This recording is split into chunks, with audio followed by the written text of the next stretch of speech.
We'll be joined by friends from Gaslight.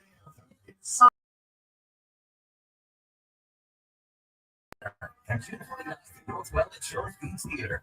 Tickets on sale now at livenation.com. I'm Bobber, founder and chairman of Burke America Parts Group, a family of brands that includes RepairClinic.com, an appliance and HVAC parts solution company that's grown into an international brand.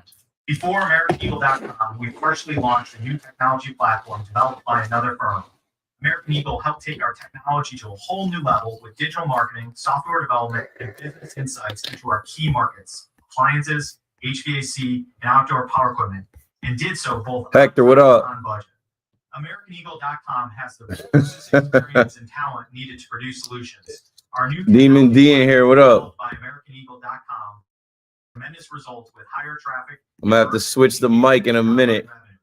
If you have any home repairs you need to take care of, not on the radio yet. If you need a world-class website or a technology project, then I would highly recommend AmericanEagle.com. Call AmericanEagle.com at 773-NETWORK. That's AmericanEagle.com. Let's talk about it, man. It is what it is. All right, here we go. Let's switch things up.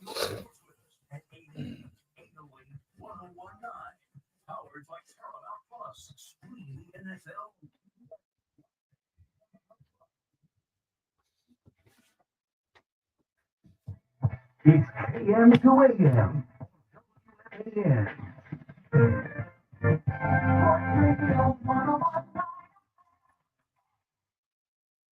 Yeah, let's get it, New York City. I'm back. It always feels longer for me. It feels like I've been gone for a while. It was just a weekend, 3 days. But a lot can happen in 3 days. A lot of bad can happen in 3-4 days. 888-808-1019. Hit my line one time. We got to talk about it. I thought I dodged it this weekend. Had a good little Father's Day celebration. Caught up on some sleep. The Yankees had to grind my gears, though. They're good at that. They're good at that. And it's not that you lose. It's how you lose. Feel me? Like, you're going to lose games. That's baseball, Susan. Definitely not Susan's brand of baseball, but, like, we get it, right? We watch baseball. We understand. Teams go through bad stretches. This is the Yankees' first 4-game losing streak of this year. They won 7 series in a row. They won 9 out of 11 series. And, you know, I go back a little bit to the conversations around this Red Sox series when it was in the Bronx. Oh, the rivalry has no juice. Oh, nobody cares about the Dead Sox. Oh, nobody cares anymore because there's not those people that used to be in the. It's a rivalry.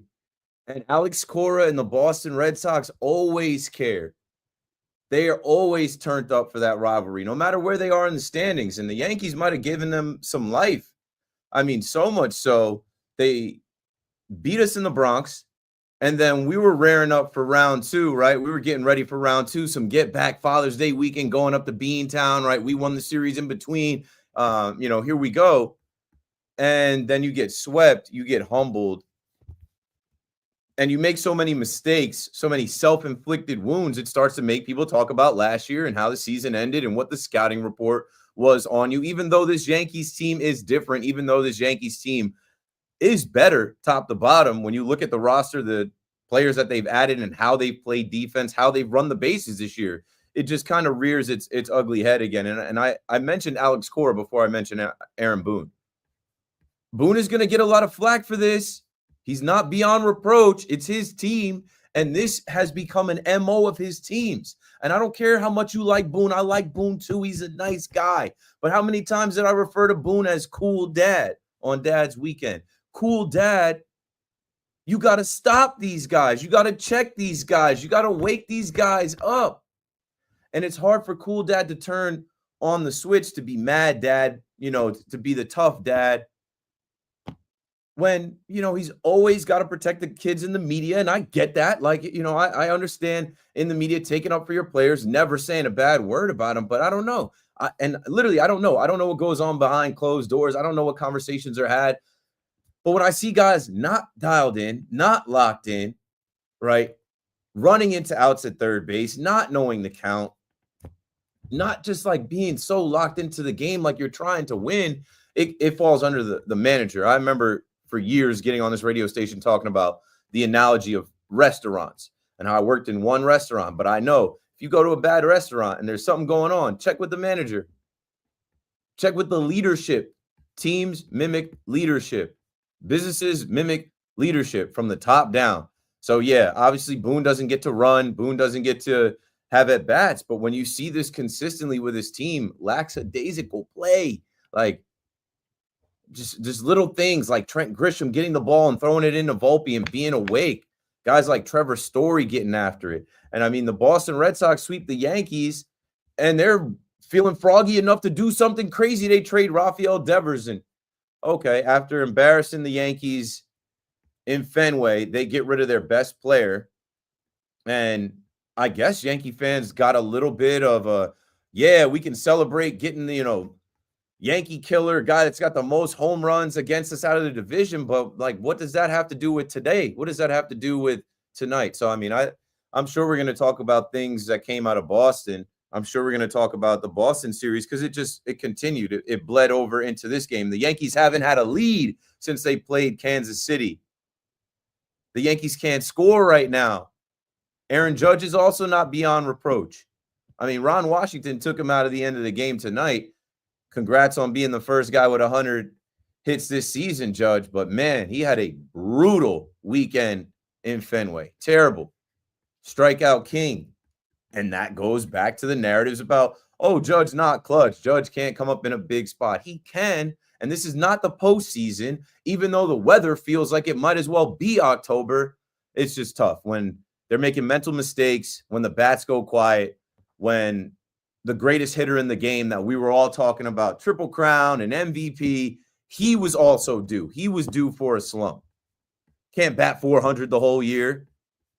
Can't be all world forever. It's baseball. It'll humble you. But when all of these things get compounded, you can't blame one player. They all had a bad series in Boston, and a few of them made mistakes tonight. It goes to the manager, Aaron Boone.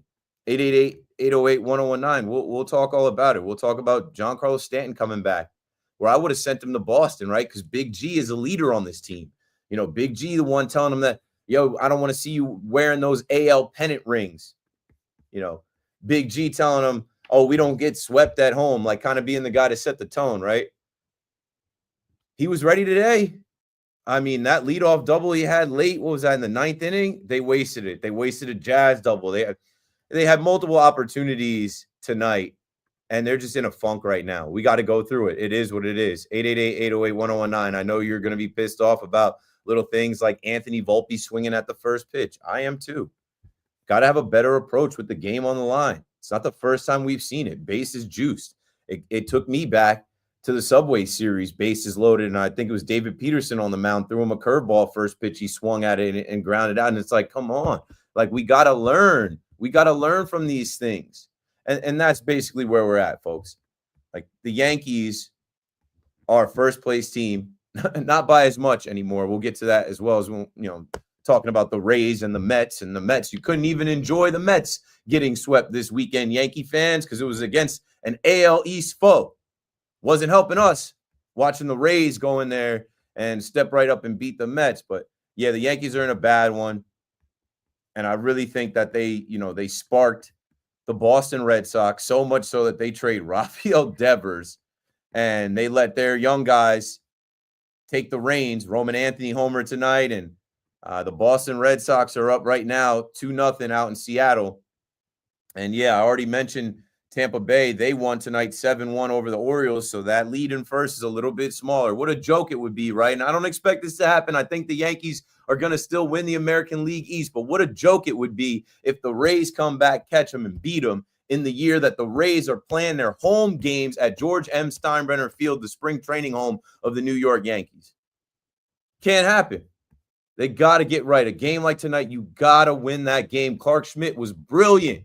And it seems like Clark is getting better, no? It seems like he's building up. He's going deep into games. That was the thing about Clark, right? How many innings is he going to give you? 4, maybe 5? No, consistently 6. We were able to pitch him into the 8th tonight. You can't waste a Clark Schmidt start like that. Clark was ready to be the stopper tonight, right? He was ready to be the guy tonight. Couldn't get it going. Just running in the outs. And the dead ball story is alive and well. We'll talk about it tonight. I had to block somebody on Twitter. What I tweeted out was the dead ball narrative is alive and well tonight. Now, I did not read the story by Eno Saris and Evan Drellick yet. I've read the first couple lines of it, but I wasn't putting that out there to say that the narrative is true or false. What I'm saying is in the Yankee universe tonight with Belly, I think Belly twice, Grisham, Judge, there were some balls that were hit tonight that we thought were going to go further. Weather in the Bronx, yes, but also with this story now that is out there from 3 days ago in the New York Times from Evan Drellick and Eno Saris. I will read from it. It is confirmed. They have done something with the balls, and that, it is confirmed that these baseballs now are dying at a slower rate. Like they're just not going out. Let me see. As a result, equally hard hit fly balls are coming up 4 feet short on average. Like this is a real thing, but somebody got mad at me for saying that it was a narrative. I'm not saying that it's true or false. What I'm saying is Yankee fans can lean into it tonight and say, oh, that one didn't go out. Nothing's going out. Yeah, and I saw Kutch's tweet. We'll talk about that. We'll talk about the Yankees, the base running, the approach at the plate, the regression of some players, the lineup, Stanton coming back, what we expect now. And I'll try to be positive. Like you need some bumps in the road. You need something like this to humble you, because we were talking about World Series last week. Before I left here, it was who's better, Mets or Yankees? And they both got smacked and humbled. We were talking about World Series, winning the division, all this stuff in June. It's not the gauntlet that it was last year, but it might be a little bit of a June swoon. And so be it, so that Cashman and the Yankees make moves at the trade deadline. 888-808-1019. We'll start with the Yankees. We'll get into the Mets. We'll look around the league from the Devers trade to Ohtani being back on the mound to the standings in the American League East. And a few teams were swept this weekend. The baseball is baseballing. So we'll start with MLB first. This is Keith McPherson back on the Fan. Had a couple days off. Missed you guys. Would love to talk to you. Dial the number and don't go anywhere because we're coming right back.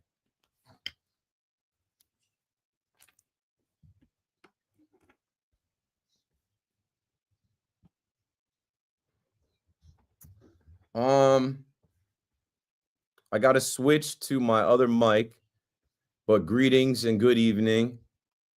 Just, let that rip off the top of my head. I got too many notes. When you are off Friday, Saturday, Sunday, you have the ability to put together notes from all of those days. And there's way too much. I don't even care to talk about the finals. I don't care to talk about too much of the Red Sox series, but you have to because it bleeds over into this one. But yeah, we're in a bad one right now. They gotta shake out of it. Can't hit. Happy belated Father's Day. In half an hour, we'll be 2 days away from Father's Day, so y'all do not gotta say that. Yeah, New York baseball was rough on the dads and some other teams this weekend. Sure, got to go through it. Of course, having at bat. It's the last out of the game. Having at bat.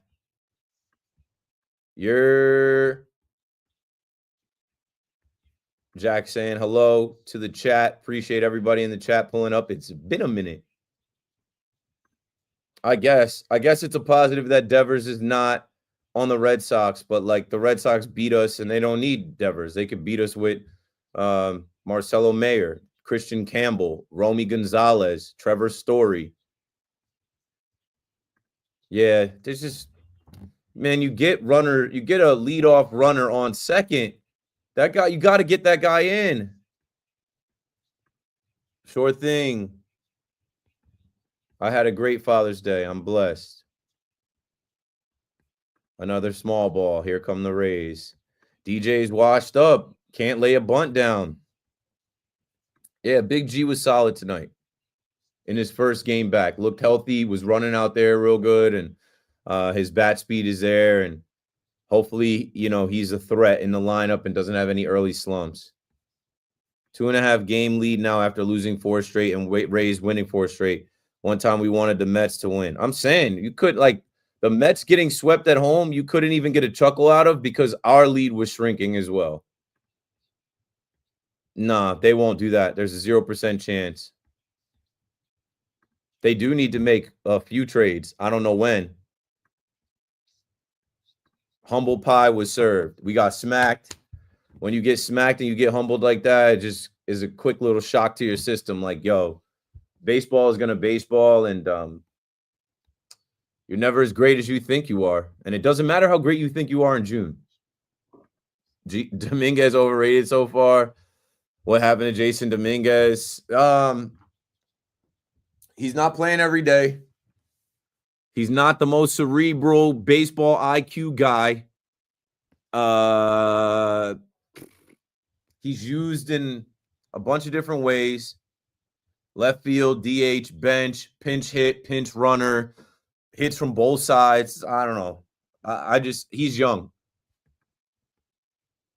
I don't think they can keep it up. I don't expect them to keep it up. How the hell do the Red Sox not at least wait until the deadline to get a? Because they didn't shop him. They took the deal they wanted. All right, I got to switch microphones so that you guys can hear the calls better. My little workaround that I did. And we'll get into it,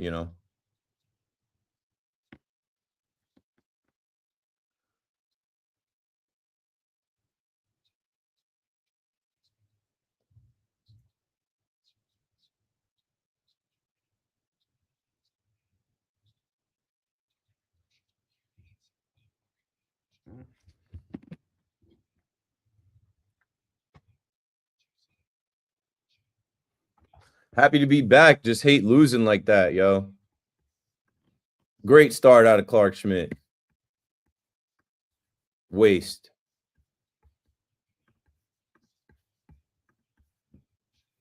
Some guys are just regressing. Some people, Ben Rice hitting in front of Judge, like he's been struggling a little. They're giving Goldie rest, hoping that they can keep him right belly. A tough 0 for 5 today, and you could say the wind got him. You could say the dead balls got him. Jazz ended up with 3 hits, but Volpe 0 for 4, Wells 0 for 4. Just offers down the bottom of the lineup.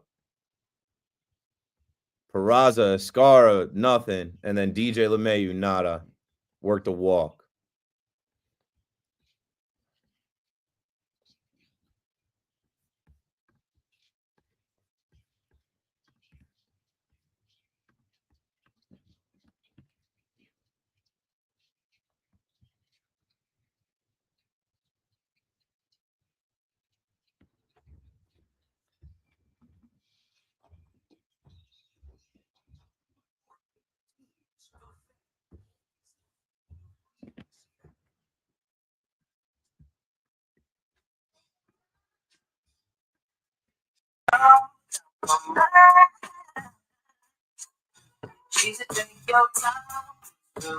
And we're back. 888-808-1019 FM, the Fan in New York. Keith McPherson, your nighttime host, checking in. We're going to talk about the Yankees, but I'm not going to get too down about it. I might sound like I'm mad because I am mad. I can't act like I don't care. Like, I do care. But I just also know it's baseball. I also know that we can't get too carried away. Like, you can't be calling for Aaron Boone's job. You can call him out. You can criticize him, his team, his operation, and even his approach in the media and all that stuff. But he's the manager of this team. He's not going anywhere. I had a thought tonight as I was putting my notes together about, Alex Cora and the Red Sox and this rivalry. I was ready to move on from Boone in 2021 when they lost the wild card game up in Boston. And then he got an extension. And now he's on his next extension. So, like, he's good. He's safe. Like, it's just not going to change. But when you see these mental errors, when you see these mistakes happening over and over again, you question the coaching in any sport, in any business. When mistakes are happening, errors are happening consistently, you want to know, hey, who is talking to these guys, teaching these guys, correcting these guys or not. So that's why Boone's name is going to keep coming up. And I know people wanted to say just a couple weeks ago, oh, you guys blame everything on Aaron Boone, right? When we talked about Luke Weaver and his injury and some of the decisions that were made, whatever. Like, it's getting compounded now, and the voices are getting very loud now. It is what it is. The voices are also getting loud, like I said, around this dead ball stuff.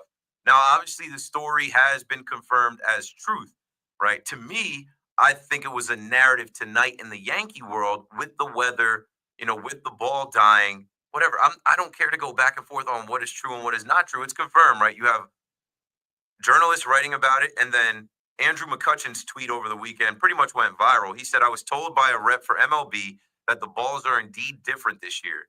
They stated higher seams, which produces more drag on baseballs, causing baseballs to not travel as far as they should. When asked why, I was told every baseball is hand sewn, so no baseball is the same. When I asked if there is something that can be done about correcting the current performance of this year's baseball, I was told there was nothing that can be done about it this season, but they are working hard on getting to the bottom of why the seams are higher. So, yeah, you're not wrong, Ben. And I guess he was replying to someone named Ben, but that got posted on Sports Illustrated. That's where I saw it. And then again, right, I put a tweet out tonight, and Eno Saris replied to it. And some idiot was like, when are you going to be tired of being wrong about everything? I'm like, bro, chill. Just relax. I'm like, you about to get the Sergi Blocka. I'm not saying that this story is incorrect. It has been confirmed. What I'm saying is now the Yankee fan, 3 days after this story was published on the 13th, have an example of a game where there were some balls that we thought were going out or going further and didn't travel to say, yep, there's the dead balls. Never mind the wind or the rain or the, colder air. Yep, dead balls in Yankee Stadium, and that cost us. 888-808-1019. Let's go to Moose in Jamaica on the fan first. Your Keith, what it do? What up, man? Chilling. Happy Father's Day to you. So take your kudos for that. Congratulations on being a father again. Thank you. Celebrating your second, I believe. But I was Third, but talking to whatever. It's now about to be 3 days away from it, so we're all good. Appreciate it. Yeah, so good, no doubt. And I was talking to Zoo, and I'm like, punch me in the stomach if I've done this before on the fan or whatever. And this is part of the reason why I have no friends, because I'm a know-it-all. I'm a Mr. I told you so. But I basically called you in the last week of May talking about the Yankees schedule and a potential June swoon, them playing down to their competition. To even emphasize this has basically been happening since the COVID season. If you talk about 2021, 2022, 2023 with Judge running into the wall in LA, and last year. It seems like, I don't know if it's something astrological with the summer solstice, the season changing from spring to summer. I don't know what it is, but they seem to lack energy, lack commitment, and sharpness around this time, the wear and tear of the season, hot starts, blah, blah, blah. And then all of a sudden you see these past couple performances. Your thoughts? Yeah, I mean, I don't know. We're halfway through June and it hasn't been great. But if you go back to last year, I called June the gauntlet because they were playing the Dodgers, they were playing the Braves, they were playing the Orioles when they were better. They played some better teams. I think they also faced Kansas City that was playing better. I forget exactly who they faced, but they faced some better teams where we knew it was going to be a gauntlet. You go back to 2023, Judge running into the wall, they beat the Dodgers in that series. But I knew once Judge was going down, they wouldn't have a shot. Now, fast forward to here we are. Judge has finally hit his first real slump of the season, striking out a ton.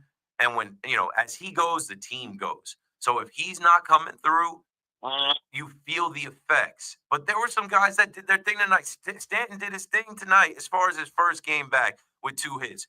Jazz had 3 hits. We're talking about the dead ball. Belly had 2 go in the air to the warning track in right field. Grisham, Rice had knocks, and both of them have been kind of regressing. The bottom of the order was brutal. You got Wells and Volpe combined 0 for 8 with 3 strikeouts. And then, Volpe swinging at the first pitch, a slider with the bases loaded and making the last out like that is just hard to stomach. But I don't want to jump into saying that, it's June and because that's another thing that falls under Boone. Hey, Aaron Boone, how come your team struggles in June? the last 3 years? What can you tell us about like the weather getting warm and school being out and after Memorial Day weekend, like once you hit that first post of where you should check in that checkpoint on your baseball team, how come your baseball team takes a step back? And I'll leave you with this, Keith, because I want you to get to the other callers. Seems like every single time this has happened, right? Right around the third week or like just before the last week of June, up until the All-Star break, we get a hot stretch. And then that first series coming out the All-Star break, it's a coin flip. And then we get back on a hot streak. August, another swoon. Then the postseason push. We clinch the postseason. And then we're on to the crapshoot of the postseason. So once again, I'm not panicking like you, but this is annoying. Thank you for taking my call. Yeah, it sucks. It's annoying. We got to go through it. It won't last forever. And if we're judging from the last few years, like it is what it is. I don't know. Maybe it's just feeling yourself. That's what I said. When I was on Thursday, and I think it was Friday that Evan and Tiki, they were doing this whole thing. Like people were hitting me up. Who's better right now, Mets or Yankees? Who cares? What does it matter? I'm like, the only thing we can go off is their head-to-head series. They played once. The Yankees won that. But why are we doing this right now in early June? We're basically saying, Subway Series, World Series, see you in the Fall Classic. Oh, these teams are great. And then I'm like, baseball is going to baseball. The baseball gods are like, humble yourselves. Stop talking about where you're going to be in October. You have so long to go. This team is looking like they need an all-star break. The all-star game is in a month. This team is looking like they could use a few pieces at the deadline. The deadline is in a month and a half. There's so much that has to happen. Health is paramount. Both teams have some guys that have some issues and some guys that are coming back, right? So everything is subject to change. We take it day by day, game by game, series by series, week to week, and month to month. But no, we don't. We want to talk about October all the time. Jonathan is in LA, my guy in Los Angeles. How you feeling? You're on the Fin. Yeah, it was good, my guy Keith. First things first, hope you had a great Father's Day, man. The Yankees were so bad this weekend, bro. I'm sick right now, bro. They honestly ruined the weekend where I was trying to pretend like I didn't care. Like we went out to Father's Day like lunch and it was on in the bar and I'm trying not to act like I don't know what's going on and they're asking me what's going on in the game and I'm just like that 8th inning on Sunday, forget about it. Yeah. Bro, you're not the only one, bro. I had to put that happy dad face, but deep inside I was furious, man. And then I don't know what kind of show they did today, what kind of circus was that today. It's getting disgraceful, it's getting ugly, it's getting bad, man. But you know what? It's all right. We're still in first place, but as long as we're in first base, Cashman is not going to do a huge move or a huge splash. Why? Because we're still in first place, and they will be okay with it. I'm serious, and I'm a little ticked off, man, because this reminds me of the past few years. We're going to go a long way, and what's going to happen? We're going to get embarrassed either in the ALCS or, hell, even in the World Series, man. Either Cashman needs to do a big, and then people need to stop calling and stop asking for Boone's job. Seriously, it could be Jorge Posada, Carlos Beltran. At the end of the day, he's still going to be the same puppet. It's going to be the same puppet in the dugout. Doesn't matter who it is, all right? The calls come from over there. But Cashman needs to make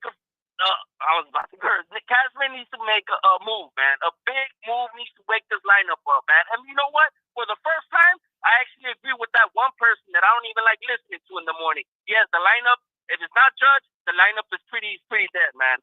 So hopefully it start winning, man. Thanks a lot, brother. Have a good night, man. Thanks for the call, Jonathan. It's hard not to curse. It's hard not to be frustrated when you've seen these things over and over and over again. And then when people that are Yankee haters can point to those things and see, yep, it's the same old Yanks. It's the same product under Boone. This is the same team. It sucks. They got to shake out of it. They got to get through it. I mean, what is it, 39 innings without a lead? I had no faith in them with Manfred's man on second. I said when Stanton doubled, I'm like, you got to walk him off now because I don't trust you in extra innings. Jack Fungo writes, as unbelievable as it sounds, the Yankees have played 9 extra inning games this season with a runner auto starting on second base. They've scored just once. 8 times out of 9, they left the automatic runner on the bases. Unreal. Not unreal. It's on brand. If we were to extrapolate the last few years of this Manfred's man on second, the Yankees in that time, like, they don't win these games. They're not good at it. They don't have a strategy. And when you say they don't have a strategy of how to get that runner over, even tonight, man, like bunt, and we can't lay down on. Oh my goodness! And it's just like it is the same thing. It is deja vu. It is Groundhog's Day, and that goes back to the manager. It'll go back to the manager. They don't have a strategy on how to win in extra innings. They can't effectively get it done. They can't play small ball. They can't bunt. A guy like DJ LeMay, we're seeing prime DJ right now. Not really, but DJ can't get the bunt down. And in a post game, Boone said, "Well, after the first foul attempt, seeing where the defense was with DJ, it was just all right, go ahead." And that come on, bro, that at bat was like that type of stuff is heartbreaking, man. Ball 2 on a cutter, fouled off the next cutter, and strike 3 on a sweeper. Goodbye. Sit him down. Let's go to Robbie in Lenox on the Fan next. What's up, Rob? Hey, Keith, thanks for taking the call, man. I mean, this is ridiculous. First of all, I just want to say about Eddie Orzuman, he is the man. Zoo is the man. Of course. So I just want to say about Never Zoo. a bad word about Zoo. Keith, one of the things you always say, and one of the things I said, by the way, I'm so sorry that you weren't at the game. Well, I was sorry at the game. I drove all the way down last Sunday, the ESPN game, and it changed from 1:35 to 7. I was there.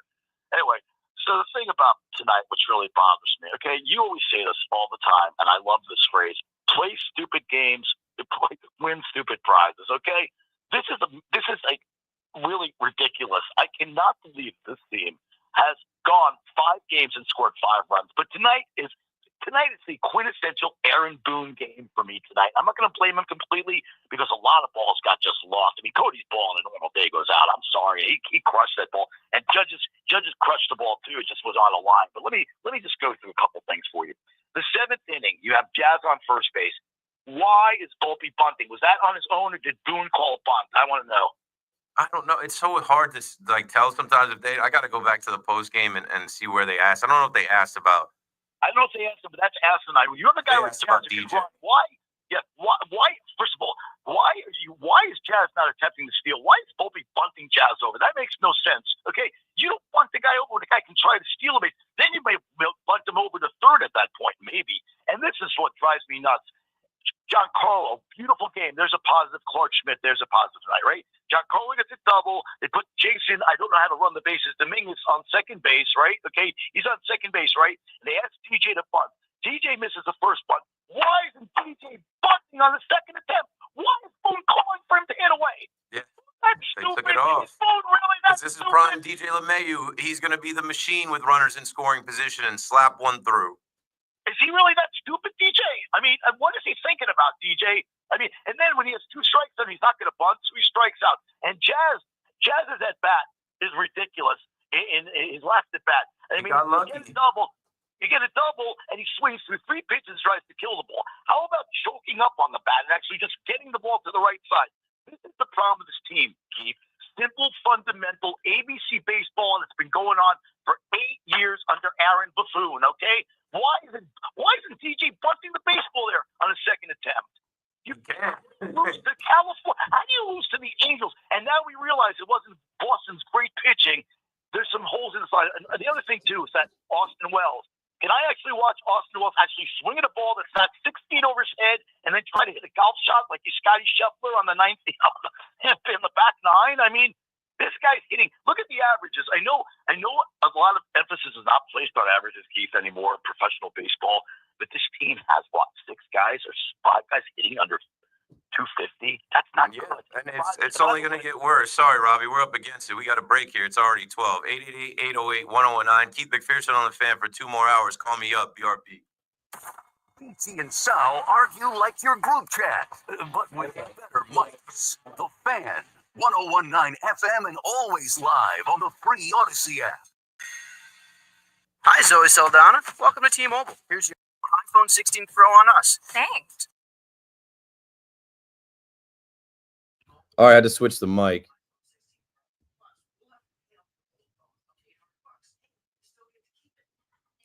So, yeah, I'll be hosting my show Saturday, 4 to 7 at Fanatics Fest. Hosting live from Fanatics Fest Saturday, June 21st from 4 p.m.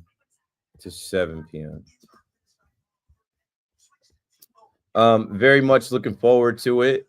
Gary V will be joining me at some point. If you don't know, I'm a big Gary V fan, and I was able to meet him for the first time last year at Fanatics Fest live. And like I'd been trying to meet him for like 5 years. So to see him in the flesh and he walks up and like I'm live on air and he sits down next to me, my mind was blown. I could have cried in the moment. I just held it together to be professional. But since then, I've been to the office. I've been to his social club. I've connected with his guys, and they've been super solid with me. And we're going to run it back this year, talking to Gary V live at Fanatics Fest.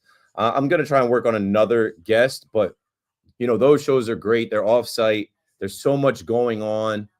But this year, with it being in June, we've got a lot to talk about coming off of the Knicks season, heading into the Jets and Giants season, as well as being in the middle of the, you know, Yankees and Mets season. So Fanatics Fest Saturday, 4 to 7, pull up. We'll have benches. We'll have an area for you guys to chill. You can watch me do the live show.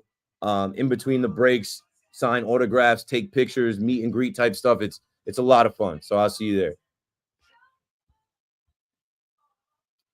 What's good, Keith? Yankees can't keep wasting these good pitching games. The second straight 0 runs for them. Yeah, it sucks, yo. At home, you got to win that game.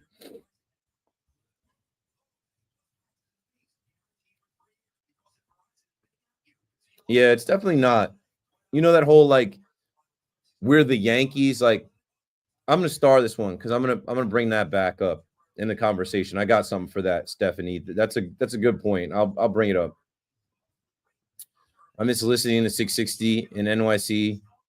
The radio before bed, YouTube will do. On the Odyssey app, I don't know where you're located in the United States. I appreciate you being on my YouTube and watching. But if you're about to go to sleep, put the Odyssey app in your ears and listen, and then you can fall asleep that way. Do you think there's anything to McCutcheon saying the baseballs are dead? Yeah, absolutely. Absolutely.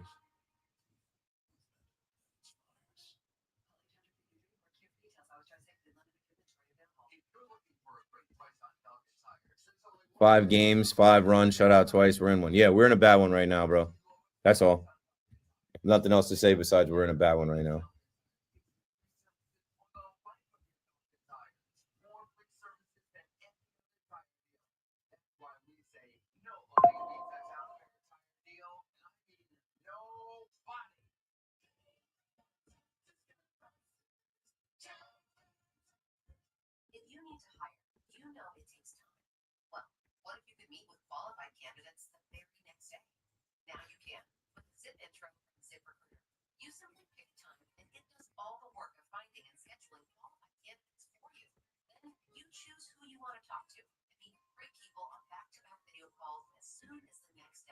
Try Zip Intro for free at ZipRecruiter.com/free.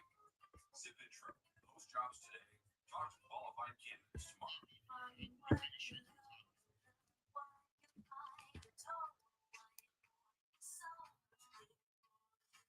Say that again. And throw to Marco with the update. All right.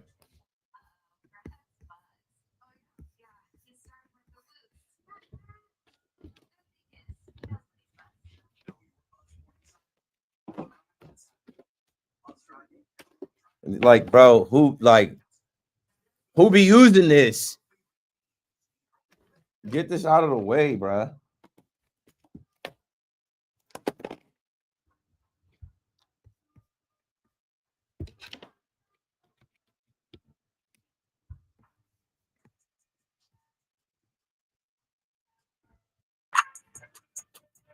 Yeah. Right back at it on the Fan in New York. Didn't take that much time, but this will be quick here. We'll go right to the update. Keith McPherson on the Fan, back on the Fan. Another KM to AM. It is almost AM.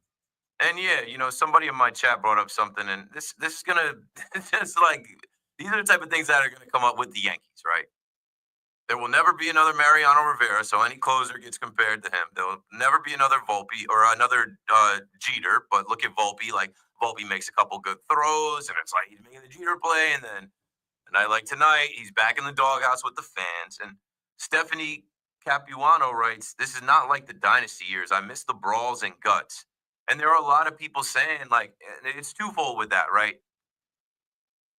I remember Darryl Strawberry talking about, we got to show them we're the New York Yankees. Jazz Chisholm just came out there and said, like, we're the New York Yankees in regards to Hunter Dobbins talking smack with a story that he was told as a kid completely being lied to. This guy shoved against the Yankees twice after coming up with all that nonsense about, he'd retire if the Yankees were the last team to offer him a contract, and how his dad was drafted by the Yankees. His dad was not drafted by anybody, let alone the Yankees. And like, the Yankees are supposed to make that man eat his words. They're supposed to embarrass him and his pops on Father's Day weekend. They couldn't do it the weekend before. They couldn't do the weekend of Hunter Dobbins went out there and got the best of them twice. Like, where is the Yankees of old where they're going to, at least, like, I don't know, like they were not checking anybody's temperature. There's no brawls. There's no guts. There's no getting mad. Like, I saw a little bit of emotion. I saw Goldie was pissed off. I saw Volpe was pissed off. But, man, turn it into producing. Turn it into runs. Turn it into scoring. Turn it into being locked in, dialed in. We need your focus. We need these guys to have a sense of urgency. I need Aaron Boone to establish some sense of urgency because I just feel like everybody is out to lunch too much. I feel like everybody is told how great they are. I don't know how many rants I've had about how the Yankees just forever live off the Yankees of old. They travel anywhere, and there are a ton of fans to greet them. Not necessarily because they've won anything recently, but because of the history, right? The 27-time World Series champions. The Red Sox laugh at that because in recent memory, they've got all the chips. In this drought, they've got the chips. And they laugh when the Yankees come to town. And even last year, they stole a bunch of bases on the Yankees, set a record on the Yankees. And then they embarrassed the Yankees again this weekend. Who's mad about it? Clark Schmidt was pissed off about it. Came out and maybe gave us his best outing of the year. One of the best outings for any Yankee pitcher, period, this season. He was ready to be the stopper. But what do the Yankees do? Just go up there and, waste our time, waste their own time. 1 for 18 with runners in scoring position. Left 12 on base. And then again, Dominguez running into an out at third. It is what it is. Not being able to lay bunts down, not knowing when to bunt, when the bunt is on or off. And, some guys are regressing. Some guys aren't hitting. And ultimately, you lose 1-0 in 11 innings at home when you needed to stop the bleeding. You needed to come home, get right, Big G back in the lineup in front of your fans, bounce back, and get it done. I mean, you better get it done tomorrow. Kyle Hendricks on the mound with young Will Warren pitching. Like, they better be able to hit Kyle Hendricks. They better score 10 runs tomorrow. We're due for one of those. 888-808-1019. Taking your calls on the Yankees. We'll talk a little bit about the Mets as we turn the page to Tuesday, and the Mets have a very important road trip coming up. We'll talk a little bit about what happened in Citi Field as well as what they got to be ready for down in Atlanta. Keith McPherson on the fan. Marco's coming your way with the update. Let's throw to that right about now. Get the latest on the Giants and Jets on WFAN, WFAN FM, WFAN FM HD1, New York, and Odyssey Sports Station. Good morning. It's 12 o'clock. I'm Marco Belletti. 1 for 18 with runners in scoring position. They left 12 men on. Yankees squandered numerous opportunities, falling to the Angels 1-0 in 11. That's 4 straight losses, having scored just 4 runs combined over that span. Some good news. Giancarlo Stanton made his return, finished up 2 for 4. I thought he moved well, on his double. I feel like his timing with the fastball has been good. And then, now it's just about continuing to do it over and over and seeing how he bounces back every day. But I thought he looked sharp. Clark Schmidt, his longest outing of the season, wasted, scattered 4 hits over 7 2/3. Red Sox GM Craig Breslow threw the blame at Rafael Devers for their divorce and pushed back at their lack of return when you consider they don't have to pay that massive contract anymore. This is a roster that certainly has some needs, and we can talk about starting pitching and bullpen help, and we think that we addressed some of those in the return that we had in this deal. But additionally, I do think that it gives us some resources, like I said, as we head for the deadline. And the Thunder now a 3-2 series lead, pulled away from the Pacers, 120-109. Jalen Williams poured in 40, Shai Gilgeous-Alexander 31. Tyrese Halliburton had just 4 points. He missed all 6 of his shots. Game 6 is Indiana on Thursday. 64 degrees, cloudy skies, Central Park, and that's happening. I'm Marco Belletti. Catch all the play-by-play with Susan Waldman and Dave Sims on the home of Yankees Radio, The Fan.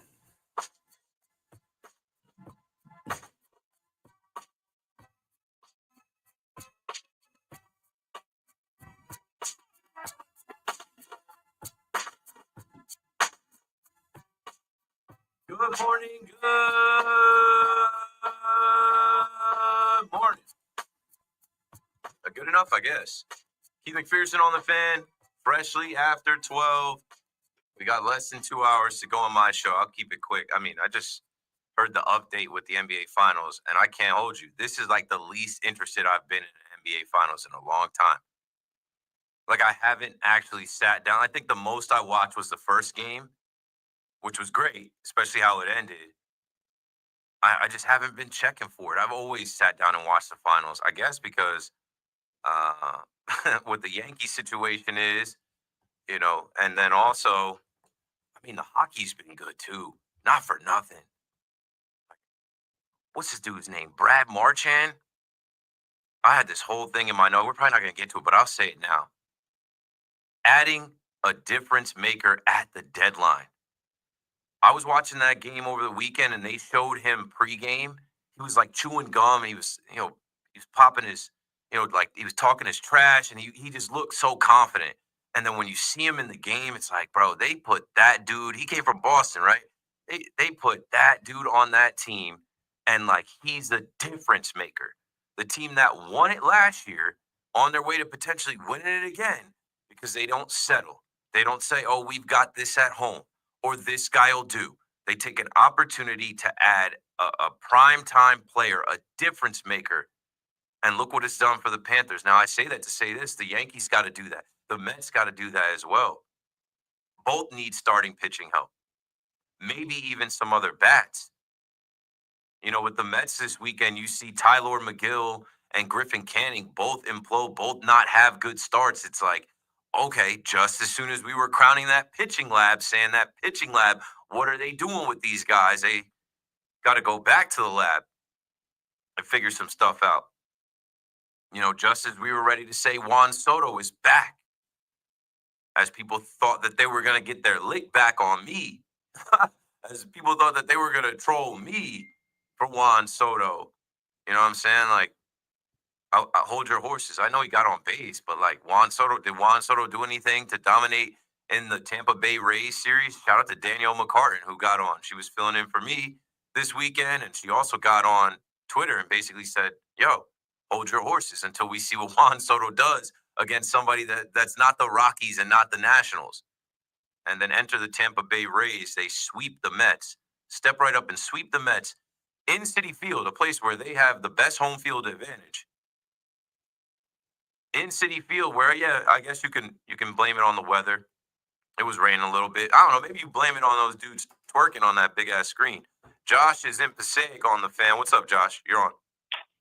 Yo, Keith, what's doing? How's the weekend, man? It was great. The best thing that happened to me was I got to sleep. I got to rest. The battery is charged. I'm ready to go. Yeah, you gotta put up on that. So anyway, it's as you're mentioning that you haven't really checked on the finals as much, and as like I said, it's not just you, Keith. This is basketball is going slightly downwards every year. More people are getting a little more out of it and out of it. Haven't seen some pretty good finals. The stats always coming out on the viewership, and it's pretty much only like getting worse. They might have better ones like the later games, but overall, like basketball's got to figure out something over. They got to have their meetings and stuff. But before we get out of basketball, the boys have the question tonight. Who do you think's got the smoothest / nicest jump shot of all time, or active players? Steph Curry, based on how many of those have fallen for him. Who else has just like a clean shot? Ray Allen, another shooter. Kobe. Yeah, but Steph's like when you watch Steph, he is an actual machine. The way that he brings the ball up, flings it, and just flicks it off of like he's He's robot-like. It's the same motion all the time, and the arc on his shot and the way it falls, Steph Curry. It's actually pretty funny. I said I sure you'd say that, and like, no, you go more all time. No, it's good to hear that you got a must have. Anyway, quick point on the Mets. It's very funny how a lot of times, sometimes things are going well for you, and you kind of like overlook a little bit. You feel a little bit hot, and you kind of like fall straight on your face. I mean, it happens to Taylor McGill every single year. He pitches great April, whether, a lot of times weaker opposition, then he comes into May and usually has like 2 or 3 bad outings. That's pretty much what that Rays series, like enough Rockies Nationals, like high as anything, and then, they go like Fox, it's time to get like back into business. And, I feel like I could call, if I had to call back in, let's say 5 years or something, like, hey, let's just someone stop listening to the radio, and like he starts, just turns it on 5 years. We have the same thing going on whichever show at some point. The caller about how could Aaron Boone do this? How could he tell him to steal? How could he tell him to bunt? How could he do that? Well, they should fire him, this and that. And then, with Juan Soto, he still doesn't look comfortable. He should have never left the Yankees. It's very funny. I know, like, things will change, but, more they change, the more they stay the same. It's like to say, Keith, thanks for taking my call. Have a great night. Yeah, thanks for the call, Josh. You know what it is, too? We have a radio station that we do this every day and night, and we have to have thoughts and takes and things, and we naturally get ahead of ourselves, and callers say things, and a lot of times we agree with them, and then they get written up on WFAN.com, or freezing cold takes or old takes exposed or whatever. It's hard not to just stay where your feet are. It's hard not to just live in the moment of like, okay, this is what it is. We always have to project. We always have to say things, and like, I don't know, even with the Juan Soto stuff like you just mentioned, Scott Boras came out and said that it was clear there was an adjustment period, and this was a mental hurdle that Juan Soto had to get over. So, like, even with Michael K's reporting, people were talking about, oh, he's not. It's okay to admit that the guy was uncomfortable at first. He wasn't performing like himself. He's still not. But I did see, I think, that he's 4th in National League voting for the All-Star game. They're gonna force him into that All-Star game. And what I said was, Juan Soto cares about being an All-Star. He cares about himself. We're going to get Lindor in his first All-Star game as a Met. I don't know if you guys have seen the first round of MLB All-Star voting, but good for Francisco Lindor. He should have been in last year. He's ahead of Mookie Betts. Pete Alonso is right behind Freddie Freeman, but he should be there because he's there all the time. And I don't know if he's going to do the home run derby. I would suggest that he bow out of that, but I expect to see Pete there. Juan Soto is 4th for outfielders, and Brandon Nimmo is 10th for outfielders. I expect Juan Soto to get there. It's Pete Crow Armstrong. You guys know him. Kyle Tucker. You guys know him as well. Those are the 1 and 2 in the National League, and then Teoscar Hernandez is 3rd with Juan Soto coming in 4th. But yeah, on the Mets series, the Tampa Bay Rays, they are sneaky. They are crafty. They came to hit. They outscored the Mets by a lot. And they hit home runs, and they took advantage of the starting pitching, and they took advantage of the bullpen. So now it's just an adjustment that has to be made here. And I always say you got to hit refresh on your information. We are, a third of the way through the season. We just got to hit refresh. The same tricks from the pitching lab that worked in the beginning of the year aren't going to work at this point. This is Major League Baseball. They have scouts. They watch film. They have meetings on this stuff. They get prepared for these type of things. 888-808-1019. But I did hear the conversation today as far as like which was more alarming or which is more concerning. I think the Red Sox sweeping the Yankees, right? Because not for nothing, when you look at it right now, Tampa Bay is a second-place team behind the Yankees. And, I mean, it's Tampa. They find their way. They find their way. And I do feel like the Mets were due. As well as they played at home, they were due to lose a series at home or be swept at home, and the weather played a factor into it. It is what it is. I think it was way more alarming for the Yankees because the Yankees just faced this same team last weekend. This is a rivalry. I don't care who tells you it isn't. It is. It means something to the managers, to the fans, to the players. Like these young players that they called up in Boston, they're getting their first taste of the rivalry. They've been waiting for that, and they were victorious. And like I said, it is insane that they traded Rafael Devers right after it. They got so high on themselves, they said, now's the time to press the button. We'll talk more about that in a minute. Let's go to Dave in Belleville on the Fan. What's up, Dave? Well, that's actually what I want to talk about. I'm your fellow Cowboy fan, but I never told you that I'm a Red Sox Bruins fan because you probably wouldn't take my calls. No, I mean, The irony, I don't judge. I do remember us having those conversations. We do not want to talk about Dak Prescott right now. But yeah, go on with no, definitely not. I'm not talking Cowboys. go But on with the Red The Sox. irony, when you mentioned Brad Marchand, he was the Bruins captain when they traded him. I don't know if you knew that. He was their captain. No, I knew he was a good player. Like I said, I'm a fringe hockey guy. I've picked it up these last couple of years, and I remember when they made that trade, I'm like, that's one of the Bruins' best players. And look at the difference he's making for a team that's about to go potentially back to back. You got to go get a difference maker at the deadline. You know, like I don't know. It seems simple, right? Yep, but I watch Red Sox every game, and you think I know Devers is a Yankee killer, but I watch them when they're not playing the Yankees, and he is a dog. I'm telling you, He is the one thing in baseball that I hate the most is he's lazy. He doesn't run out, ground balls, and when he wouldn't be a team player and go back to third when Bregman got hurt, his feelings were hurt because they got Bregman and told him he was a DH. I mean, you got to be a team player to win, and he's going to be a cancer. Do you remember when he hit the home run, after he hit the home run on Sunday, when they wear that stupid hat and go through the dugout? Yeah. But after that, he was sitting on the bench by himself, nobody around him. I don't think any of the players liked him. Yeah, I didn't know what that was about either. Like, it seems really weird to me because that's the first time I noticed that. And maybe he already knew something by then, or they might have told him something. I think they had some conversations. I don't know if he knew that he was on the way out at that moment, but I mean, like he broke the game open for them, and yeah, I hate that stupid helmet. And what is the thing they do with the projection, like the TV projection celebration they do, where they put their their hand around their ear like they're rolling a projector? Yeah. When they're on base, you mean after? Yeah, they're like hit Sully. I'm like, what is the? I need to know what the meaning of that is. What's the origin of that? But they just shut out Seattle. It just ended 2-0. There you go. So like I'm saying, the Yankees have given them life. If the Yankees would have stepped on them after winning the first game that Friday in Yankee Stadium, if they would have stepped on them this weekend, then I don't know. Maybe they look really ridiculous trading their best player in Devers. But like the Yankees had a window of opportunity here to like literally end their season. Thanks for the call, Dave. 888-808-1019. Instead, you've given them life. You've given their young guys this whole runway now where they're the face of the franchise. Every Red Sox fan is pouring cold water on this. I saw Jared Carrabis talking about they didn't have to do this trade, coming up with all this stuff. He's like, the craziest part about all of this is that Abraham Toro and Romy Gonzalez have been awesome over at first. So the Red Sox basically just said, F you to Raffy, because their egos got hurt when he told them no. They didn't need him to play first anymore. They still traded him anyway. And like the thing is, I was also listening to the Section 10 podcast.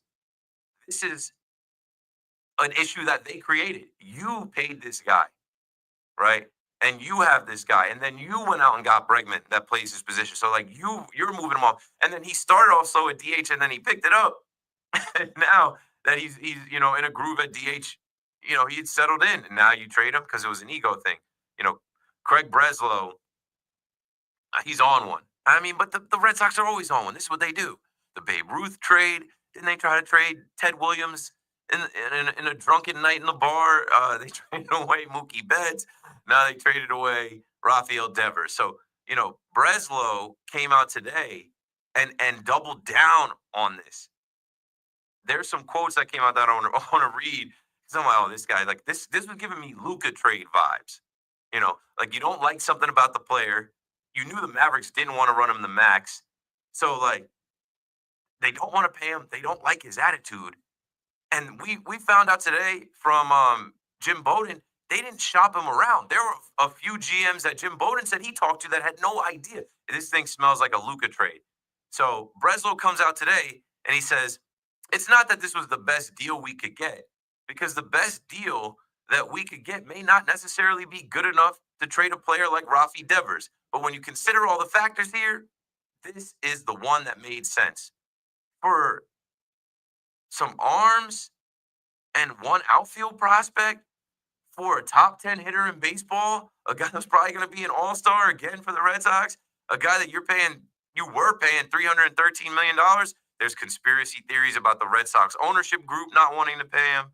The Braves, the Padres, and Blue Jays all checked in on this, but they weren't as motivated as the Giants. And you tip your cap to the Giants and Buster Posey over there and what they're doing over there. Like, they got to deal with the Dodgers. They got to deal with the Padres. And they won the trade deadline on June 15th.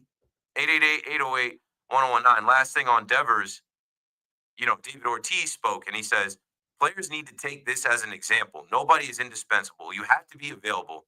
That was the end of the relationship between Devers and the Red Sox. You need to be smart to understand the situation. Your worst enemy is your ego. It's, I don't know, different strokes for different folks, different situation in different places.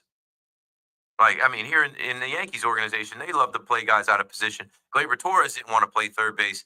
They ended up not bringing him back, but they weren't going to bring him back anyway. But, now we hear Oswald Peraza is going to be an outfielder. For what? I saw that news today, and I'm just like, we love playing guys out of position. He's learning how to play the outfield for the first time because Pablo Reyes gets cut with Stanton coming back. And, I remember talking about why is Reyes on this team, and the only thing I could say was he's a utility guy. And with Oswaldo down, he can even go into the outfield. We saw him play in right field. Now they want to put Peraza in the outfield. Peraza's whole MO is Peraza could pick it, right? He's a shortstop. He was a shortstop in the 2022 ALCS. He was a come on, bro. And he's the backup shortstop right now. He's the backup third baseman, but you're not keeping him for his bat. So now you're trying to change his position. I think this is just for now. He'll probably be a casualty at the deadline. But yeah, the Yankees love playing guys out of position, Jazz, and we've seen a bunch of guys before, whether it was IKF or Jake Bowers, or just, thinking a guy like Rougned Odor could come over here and play third base. They have this Yankee arrogance about them that it's unfortunate because the baseball guys don't look too kindly on it. And you thought that they fixed some things this year with the defense and with the base running. And when they make those mistakes again, it's like, hey, look, are you emphasizing this? And like Robbie said, play stupid games, win stupid prizes. I honestly stopped saying that because, I don't like saying it. I don't enjoy them playing stupid games, winning stupid prizes. I think the last time I was using that was forcing Devin Williams out there. What do you expect? So 888-808-1019. The Yankees lose in 11 innings to the Angels, and there are a few different things that could have went differently, from guys laying down bunts, guys not bunting, Dominguez out. Loaizaga I have no problem with. Loaizaga coming back out. I think he threw 12 pitches and he looked good. I think there was a conversation last week about his usage and him being a 1-inning guy, not a 2-inning guy. But he looked good. It was 12 pitches. You bring him back out and you hope that he doesn't give anything up. He ends up giving up the one run to lose it. But I'm not mad at that. I have no faith in Ian Hamilton, so it is what it is. Loaizaga takes the loss. Neil is in Irvington, New Jersey on the Fan next. Tell us something, Neil. Hey, Keith. I want to let you know you're doing a heck of a job with WFAN. I listen to you faithfully. Now, the Yankees, I'm a Yankees diehard Yankee fan, and I'm sick of people saying, bring back Tibbs to get rid of Boone. They don't need Aaron Boone. They got LeMahieu at second base. For what? This year. Sorry. I don't understand. And then they say the weather. The Angels are in California. Instead of the Yankees, Yankees are pitiful. Detroit, let me tell you something. And Toronto, the Yankees are coming third. They don't get the wild card. Neil, no. No, Neil, thanks for the call, but no. I can't go that far on June 17th. I can't compare Tom Thibodeau to Aaron Boone. Aaron Boone was just in the World Series. You know what I'm saying? And I hope he gets back, and I hope he wins it this year. And there is no other way to go. There's no other way to go. He's got an extension, and I think it was Jonathan in Los Angeles who said, you guys need to realize, okay, if they get rid of Boone, they're going to hire another manager similar to Boone who does their bidding, works in lockstep with them, and who's not going to, throw anybody under the bus in the media. It is what it is. I'm fine with it. I don't think we ever talk about the benefits of it. I don't think we ever talk about like, hey, like this is a player's manager, the players play for him. It's just like I said, right now when they're losing and there's so many different things that go into them losing, you blame the manager. You put it on the manager because he's overseeing the group. But then you also talked about DJ. I mean, I kind of pumped my brakes on DJ because he did have some life, but this is the version of DJ LeMahieu you're going to get. And that's why I said, like, oh, this is prime DJ LeMahieu. Take the bunt off, right? DJ might be able to find it in there and come through. Nah, Brody. This is just where we're at. He makes $15 million a year. He's been with the team 7 years. He's going to play. He's going to play. If he's healthy, he's going to play. And Jazz going to play third. And, you talk about the weather. It was a little misty out there, but, like, there's no excuse for that. Yeah, the Anaheim Angels obviously coming there. Whatever. It was playable weather. It was playable conditions. The Yankees had multiple opportunities to score a run or two in this game, especially at the end of the game. And it's just frustrating to watch them go scoreless for this many innings. It's frustrating to go, I don't know, what are the stats that I had, right? The Yankees offense from the YES Network, the last 5 games, they've scored 5 runs. Their batting average is 171. They've got 1 home run, that Judge home run, after Crochet was owning them. How many strikeouts did Crochet have of Judge until he finally came through? They're slugging 226. They're hitting 119 with runners in scoring position. They're shut out for back-to-back games for the first time since the pitiful August of 2023. They're in a bad one right now. They've got to shake out of it. I repeat, they're in a bad one right now. They've got to shake out of it. I don't think they're a bad team. I don't think Boone is a bad manager. I just think he's going to shoulder a lot of the blame because there are consistent things that we're seeing as fans, that analysts are seeing, that other teams are seeing, that keep popping up. And it's like, hey, fix that. But, like, I don't know, it's the big leagues. I also go back to that, too. They're not in high school. They're not in Little League. Like these guys got to know. These guys are multi-millionaires. Like, they've been playing the game. They got to know. Even the young guys. Ben Rice, where the hell you going, bro? Dominguez, how do you not know the count, my boy? Are you kidding? You gotta know the count. I can only laugh. I guess at this point, I can only laugh. And he owned up to it. He didn't know the count, but I'm like, damn, bro. Like, we're campaigning for you to play more, not when you're doing that. And he ran into an out at third base tonight. Going back to Friday, Volpe trying to steal third base. And, I mean, these umpires are trash. That's consistent, whether it's behind the plate, whether it's not seeing what's in front of them, not making the right calls, then reviewing calls and not being able to overturn, not having enough evidence. It's a mess. So you can't let it come down to that, right? I saw a play in the Tampa Bay game tonight with the Orioles down there in Tampa. It was egregious. I think it was Brandon Lowe, or maybe it was Lau. The other one, not Lowe, the second baseman, the taller dude on their team. He pronounces his last name Lau. He was going to first base. He was safe by a footstep. He had another step before that ball probably hit the glove. And the first base umpire called him out, and they didn't have any more challenges, and you just got to live with that. And that's when everybody goes back to, what's the point of having a challenge system if they don't get it right? What's the point of, like, can't somebody from New York helicopter in and get that correctly? You got to get it right. But ball don't lie, right? Ball don't lie. They didn't let it stop them. They didn't let it, end the game or anything. Like, the Rays beat the Orioles 7-1, and they're on our heels because they have won 4 in a row, and the Yankees have lost 4 in a row. So, yeah, the AL East is over. The Yankees are going to win the division easily. The American League sucks and all that. Well, baseball is going to baseball. So, just be careful for, what you start proclaiming and thinking and saying out here before anything is a done deal. They've got to shake out of this with Kyle Hendricks on the mound. They better come ready to swing, to hit, to string together hits, small ball, hit the ball out of the ballpark, dead ball, I don't care, whatever. They need to win in a bad way, and they need to score like 10 runs. Should just shake out of it. The Red Sox series, I chalk that up to, it's just wacky whenever you're in Fenway. The baseball gods, the ghost, the rivalry, whatever it is, and they get up for Yankees they get up for the Yankees more than the Yankees get up for them, it seems. Like it means something for Alex Cora and those guys to beat the Yankees, however they beat the Yankees, whether it's pitching, whether it's small ball, whatever.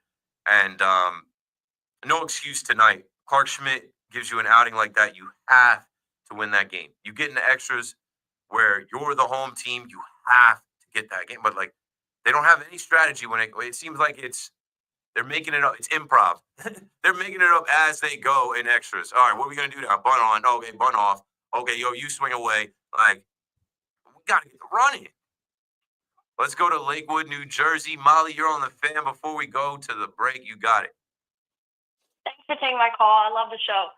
I just got to say, I'm going to finals, and those Yanks had the audacity to make me stay up the night before my big chemistry test for 3 hours instead of studying, and they let me down in the 11th inning.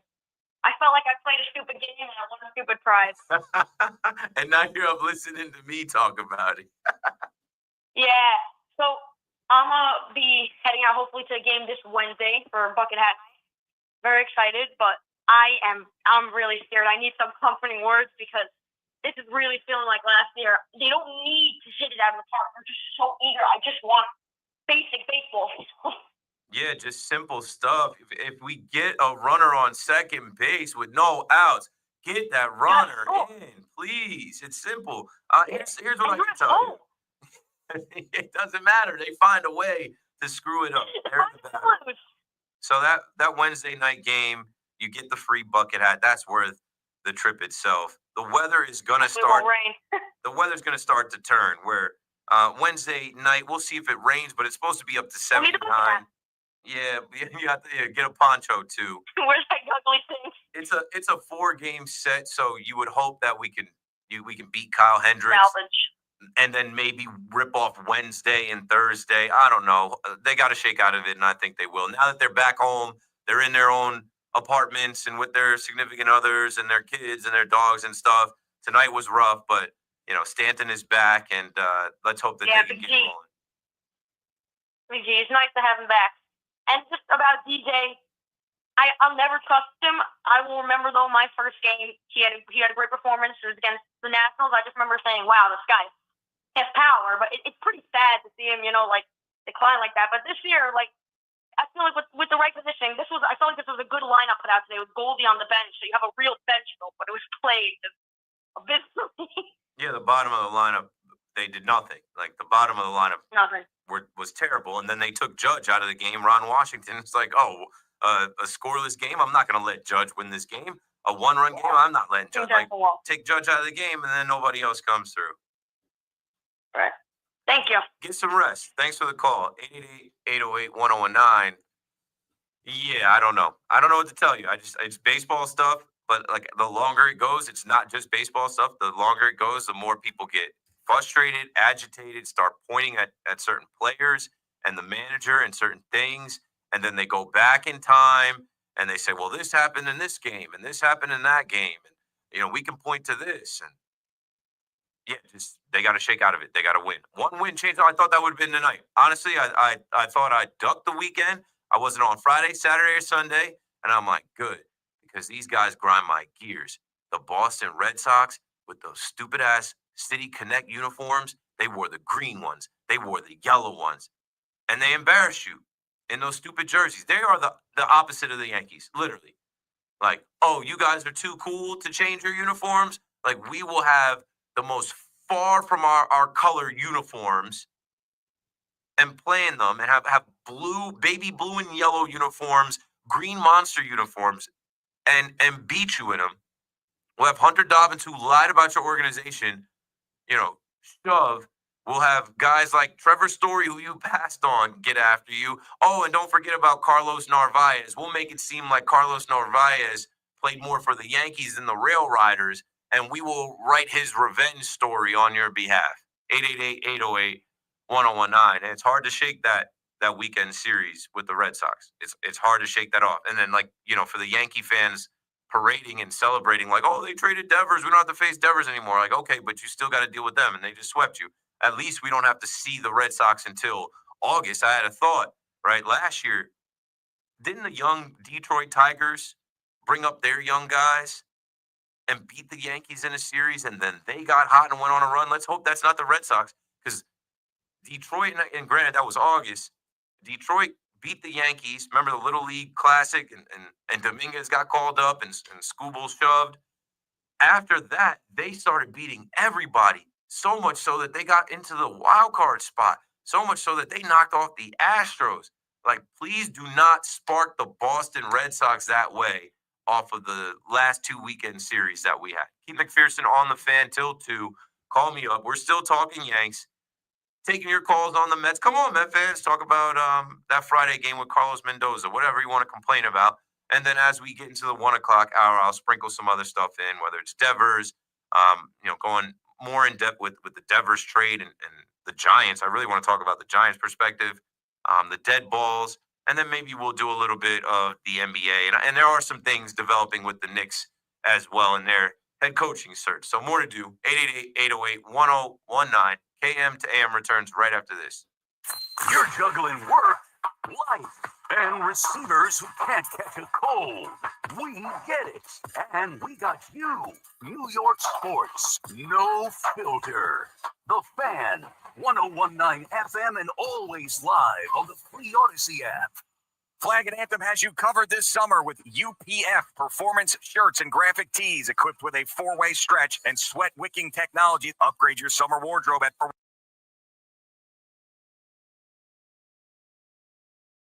right, mic switch. Actually, shout out to my boy Gabe, just sent me some. Boone is going to get a lot of flack for this.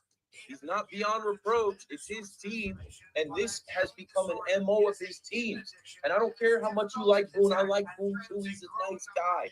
But how many times did I refer to Boone as Cool Dad on Dad's Weekend? Cool Dad, you got to stop these guys. You got to check these guys. You got to wake these guys up. And it's hard for Cool Dad to turn on the switch to be mad dad, to be the tough dad when, he's always got to protect the kids in the media. And I get that. Like, I understand in the media taking up for your players, never saying a bad word about them, but I don't know. I don't know. I don't know what goes on behind closed doors. I don't know what conversations are had. So when I see guys not dialed in, not locked in, right, running into outs at third base, not knowing the count, not just like being so locked into the game like you're trying to win, it falls under the manager. Maybe losing a chance for compensation. Bang. If someone's injured in an accident, when is the best time to call you? If you were injured in All right, so my boy Gabe, and shout out to Gabe is the man.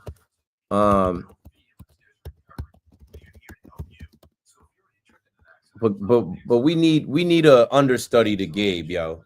Gabe was watching my stream. He heard me talking about how I don't have the time to clip my own stuff, but I do 3 hours of content a night. I should have at least a 1-minute clip every day to post from that. And so Gabe took it upon himself, reached out to me. We connected. He started making me some clips. I'm about to post one now.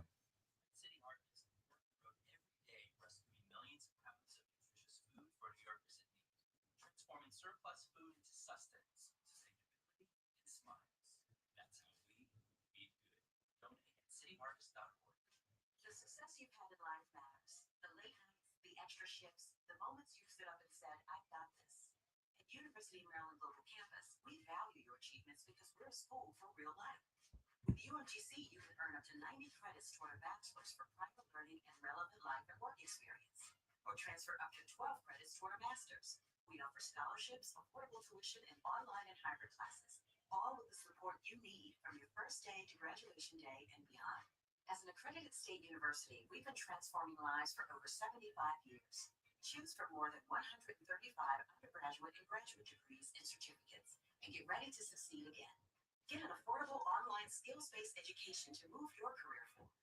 UMGC offers no-cost digital materials in place of textbooks in most courses, low-cost tuition, and over $21 million in scholarship opportunities each year.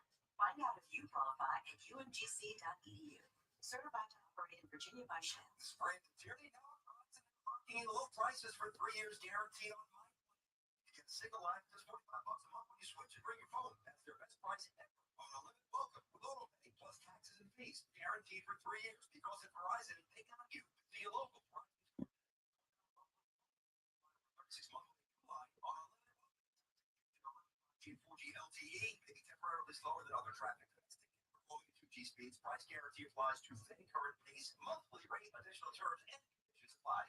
To the Gentlemen's Club with over 200 gorgeous exotic dancers every week. Hey, big boy. From the people who make fantasies come true, Gallagher's 2000 Long Island City is the place to be. Gallagher's 2000, Gentlemen's Club for today. Gallagher's 2000 features 2 floors, 3 stages, discounted drinks, VIP, champagne rooms, and dinner specials. Gallagher's 2000 homes come on Thursdays and Fridays with any drink purchase. DM on what platform? You guys can always email me too. My email is out there. It's keith@mcphersonbrand.com. Yeah, like, bro, this is like,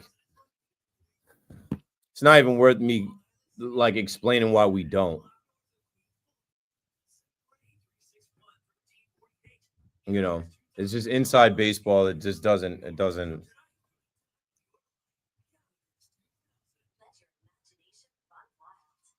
You make sure his toys don't have any sharp edges. Who is You taught her what to do when the smoke alarm goes off and to wear a helmet when she rides her bicycle. You do so much to keep your child safe. But are you using the right car seat for your child? Car crashes are a leading killer of children ages 1 to 13. Protect your child's future at every stage of life. For information on the right seat for your child, visit safercar.gov/the right seat. Sponsored by the New York State Governor's Traffic Safety Committee. For New York sports here, the Fan.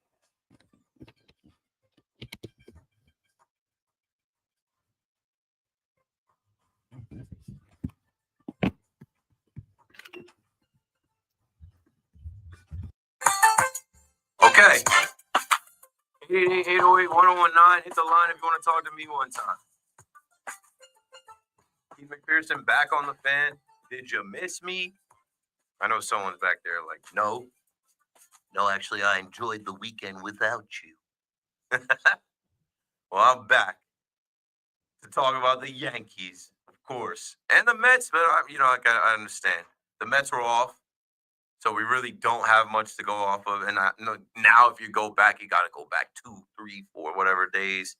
And I really don't think it's that much of a big deal for the Mets losing either. I think, like I said, it's more of a big deal that the Yankees lost to their division rival, their actual rival, back-to-back weekends with some of the things that were said and how the games were played, right? It's not that you lose. You're going to lose games. It's how you lose them, getting shut out, running into outs that kill rallies, running into outs that are just like and I gave Boone some credit. Well, not credit, but I gave Boone I think it was Sunday. Boone gave Ben Rice the stare like, what the hell are you doing? I give Boone some credit that I'm sure behind the scenes he's talking to these guys, right? And then Ben Rice did come out of that game.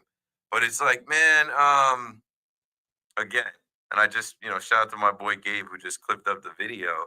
I like Aaron Boone. I have worked with Aaron Boone. I have met Aaron Boone. He's a good guy. I've been on this radio talking about how he doesn't get enough respect for like his life.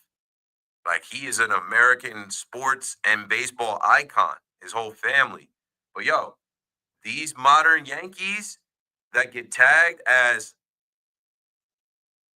not being dialed in, making mistakes, swinging at the first pitch, running into outs, not having a sense of urgency in the field, like that falls under the manager. It is what it is. It doesn't matter. It doesn't matter if we like them or not.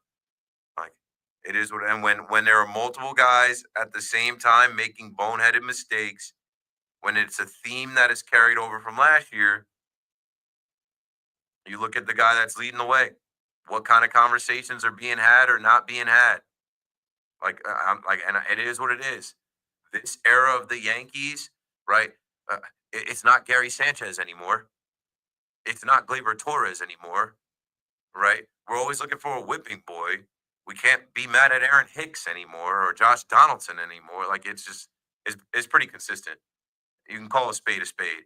Doesn't mean you hate the team, hate the manager. It just means like your observations from watching this brand of Yankees baseball over these 8 years. There is a common denominator. There is a consistent theme with some of this stuff, and it could happen to anybody. But that's my piece on it. It's got to change, And I felt like it started to change this year. I really did. I felt like they were running the bases better. I felt like the defense was tighter, cleaner. I felt like they were, but I guess that was only for the first 60 games of the season or so. They got to shake out of it. They got to come to the ballpark ready today, right? Sleep in your own bed, get up, wake up in your own house, go through your routine, come to the ballpark ready to play and shake that off and jump all over the starting pitcher, Kyle Hendricks, for the Anaheim Angels and make it not a game, and support Will Warren, and hopefully Will Warren is ready to go, and let's even up this series and put this little 4-game losing streak behind us, being shut out for 30 plus innings, and just a sense of urgency is needed. It is so needed. Like I need that look about these guys tomorrow, that it isn't just the Angels. We aren't just going through the motions. We aren't just, swinging at the first pitch, not having at bats. We're locked in on every single play. We're communicating on every single, it's time to see that. It's time to see that. Chris is in Poughkeepsie on the Fan. Go for it, Chris. Hey, I love the show. You're my person ride home with every night from 11 to 12, 12:30, that hour commute. Glad to be back. Glad to be here for you. And I'm sick of the cuteness. I'm the smartest guy. Boone, like you said, good manager, but he comes from a family. He's grandfather, his father, his brother. I feel like he should have a little bit better feel for the game. Judge is ripping the cover off the ball, hits home runs in 4 out of 5 games, and then he makes the joke, "Hey, if I hit home run again, will you let me play?" No, they sit him down.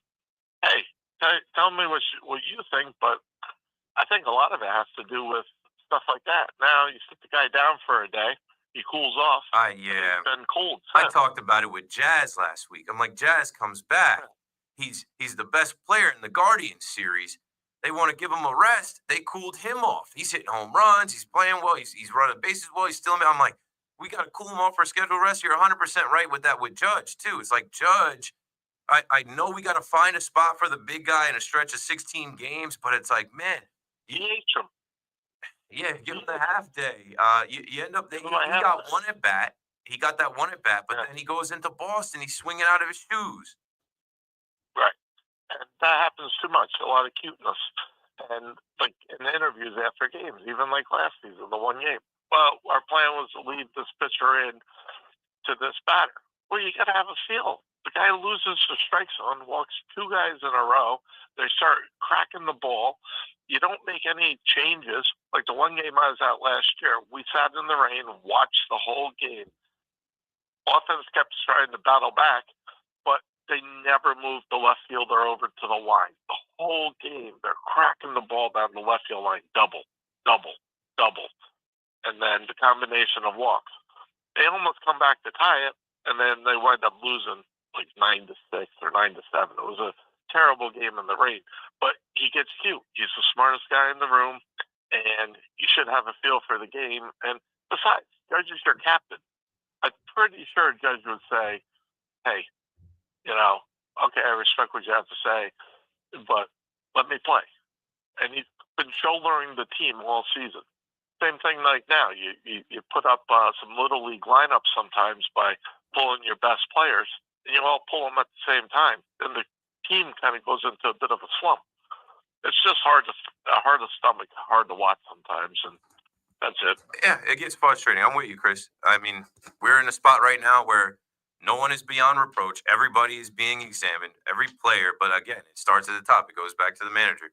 I like Aaron Boone. I repeat, I think he is the right manager for these guys, these young guys, because in modern day time, you can't throw guys under the bus. But man, it does get crazy to see these post games. Friday, and they asked Aaron Boone about Volpe's decision to steal third in the 10th, and he immediately comes out, "Oh hell yeah, I like it. You don't like that? You don't think that was?" And it's like, making that out there in that situation with I guess you like the thought, and then after review, it is what it is. You wish that you didn't make that out. You wish that didn't happen. And then even tonight at the end of the game, the post game, Aaron Boone was asked if he would have preferred Volpe to take a pitch in the 11th inning, and he came out and said, not necessarily. The first pitch is the best one to hit sometimes. Nah, bro. Like it's bases loaded. And like I said, I vividly remember the Volpe at bat in the Subway Series against David Peterson, where it's like he's walking guys in front of you. He throws a low breaking ball in the zone, barely in the zone. You swing at that and make that out. It's like we have to have a more competitive at bat with the game on the line, making the last out with the bases loaded. We got to learn from that. So I don't know. I find it hard to take up for that, but it's a blanket response. And I get it. That is part of Boone's job. That is actually a primary function of Aaron Boone's job. Do not kill these players. Do not throw these players under the bus. Defend them against the media. Say whatever you got to say behind closed doors, but you're never gonna get that. And like I said, I don't know how much good that would do anyway. But they need a kick in the ass. No. Let's go to Tony in the Bronx next on the Fan. What's up, Tony? What's up, bro? How you doing? Good. How are you? Yeah, man. Good. Hey, I haven't talked to you, man, since the first week that you came on the air, man. Like, nice. Yeah, that was a long time. Long time. I can't remember. It was November 20-something of 2021. That's a long time, bro. That's a long time. Hey, I gotta tell you, man, diehard Yankee fan, man. I love that you're a Yankee fan too, man. But I gotta say this though. Yo, these Yanks, I mean, it's like they go through these cold spells that just are so annoying. I mean, it gives me high blood pressure, bro. I'm telling you, man, HBP. And my wife is like checking my high blood pressure. She's a nurse. And she's like checking my high blood pressure, man. And that goes up like crazy. It is so crazy how the Yanks can get swept by the Yanks. And then in 103 years, they can just score 4 runs, and then get swept by the Sox. I mean, what is that? Yeah, it was historic. There was something like that. Something like that never happened in the. I think that was like the lowest. I got to look up the stat, but like history was made this past weekend. Bro, like that. please, let me vent, because I love you, man. You're a Yankee fan to the heart. I know you went as a kid and you kept going to the Yankee Stadium and all that before your baby and all that. I know it all because I listen to you. But, bro, I'm telling you right now, man, these Yanks, it's like we go into extra innings, and and we can't get a hit. I mean, what is this? I know it's a cold spell, but we gotta get out of this, man. Yeah, they do, Tony. And I know you listen, but no, I actually didn't grow up going to the stadium. I didn't think it was possible. That was the whole thing. That's why I'm such a fiend for the stadium now. No one took me to the stadium. You know what I'm saying? Like, I grew up in the shore. I'm from Jersey, down by the beach, boy. No one was bringing me to the Bronx. I wish. I'd made that happen. So, like, that's why I'm at 40, 50 games a year now. I wish I went as a kid. That's why I tell these kids that listen, like, thank your pops, thank your mom, thank your parents for, like, bringing you into the Yankee universe and putting you in that culture young. Like, you being able to experience that as a kid, it was just a TV show for a lot of us. I think when it was just a TV show for me, I was able to be a lot more disconnected. There were definitely some seasons. I was talking to one of my homies recently about how, like, when you play sports young, you can't watch sports as much. And there were definitely some years that I wasn't as connected with the Yankees because I was grinding. I was in the gym. I was on the field. I was at practice. I was at games. I might not catch the live game. But now I feel like and now I'm in a weird place. Right now, I'm a father. I have a kid. I got to be able to disconnect Father's Day weekend and try and enjoy the weekend. And I can't. Like, my mood is physically changed. Like, I fell asleep Friday to wake up to see Judge tied it and then see how they lost it. And I was like, man, F this game. Then the next day with Hunter Dobbins, I'm like, I know we're gonna get Hunter Dobbins right. Like I know we're gonna this is the second time around with Hunter Dobbins. We got something for his ass. Yeah, no. And then like little things piss me off. I know I wrote in my notes Saturday, like Christian Campbell, he's been pretty trash for the Red Sox. He kind of like twisted his foot and leaned into a hit by a pitch. And of course, I just knew. I'm like, and like Rodon, we always talk about Rodon overcoming things and not unraveling. And like Rodon kind of had something to say to the ump about like, hey, he leaned into that. I'm like, this guy's gonna score. And he ended up going first to home and scoring. It's just like this weekend they couldn't stop the bleeding. They couldn't score. Things were not going their way. Trevor Story was balling on us. The Red Sox were balling. Judge just striking out. He had more than 9 strikeouts, I think. I have a stat, 9 strikeouts. He was 1 for 12. 9 strikeouts. Dropped his average from 392 to 370. I guess he was due. And I always think about Judge, too. You think Judge don't care about the rivalry? Remember Judge walking out of Fenway with the speaker, with the little boom box playing New York, New York, Frank Sinatra in 2018 in that wild card series? Like we were about to do anything with them. And I don't think the Yankees won a game after that win. like you think that there's no rivalry, you think that those things are forgotten about. They're not forgotten about. There's something cosmic with the baseball gods and this rivalry with the Mets and the Yankees, or Mets and the Yankees a little bit, but with the Red Sox and the Yankees, that's another conversation that was being had on WFAN. Oh, aren't the Mets more of your rivals now? No. It's the Red Sox. And Alex Cora always seems to find a way, huh? Seems like he always finds a way to outmanage Aaron Boone, to get the best of Aaron Boone, to embarrass the New York Yankees, to show that they're not prepared, they're not buttoned up, there are cracks in their armor. You're riding high until you run into the Boston Red Sox back-to-back weekends. Out in Cali, before we get to the next break, thanks for holding, Mark. You're on. Well, what's going on? So, yeah, you were talking about Boone, but you want to know what I'm just getting tired of hearing? We've had really good at bats. We battled tonight. No, there's been some trash at bats. Like some good at bats, but like there's been some whack ones too. I'm getting sick of hearing that. But not only that, I got a little stat for you real quick because this is crazy. So they're 1-5 in extra inning games. We know that. But going back to 2020, they're 12-26. But let's actually delve a little deeper because I love analytics, right? 12-14 in 1-run games, 3-6 in 2-run games. That's 15-20 for your New York Yankee manager, decided by 2 runs or less.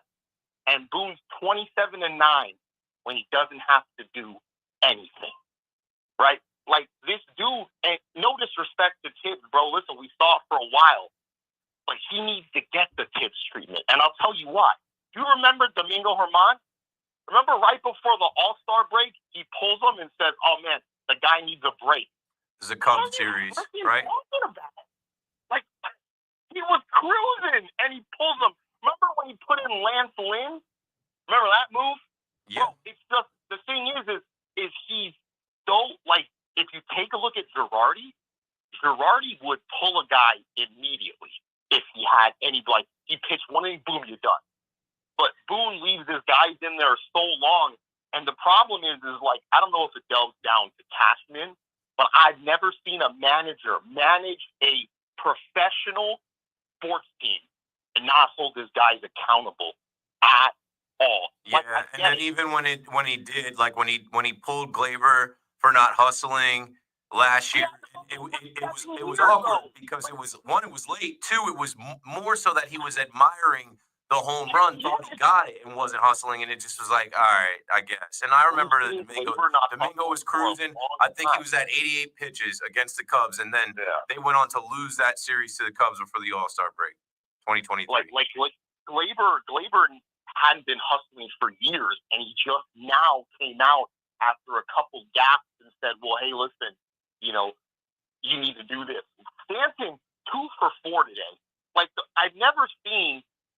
The dude's been on the IL, hasn't played all year. Yeah, but his bat is there. His timing is there. Let's hope he doesn't have those slumps that he has when he first comes back and can't find the strike zone, can't catch up to the ball.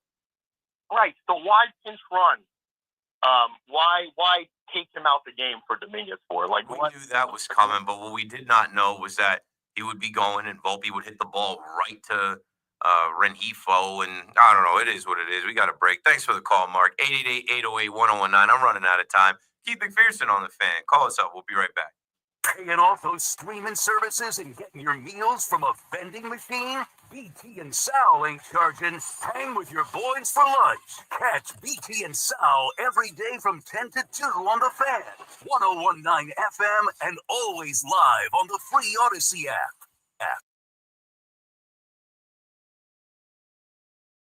Yeah, bro. I didn't even get his stat that he just gave me as far as like the Yankees record in extra innings. It's like it's obvious though.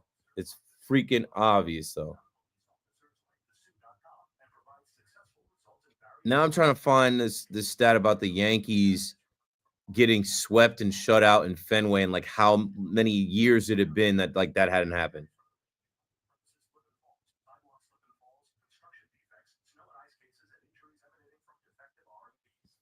Here's a stat.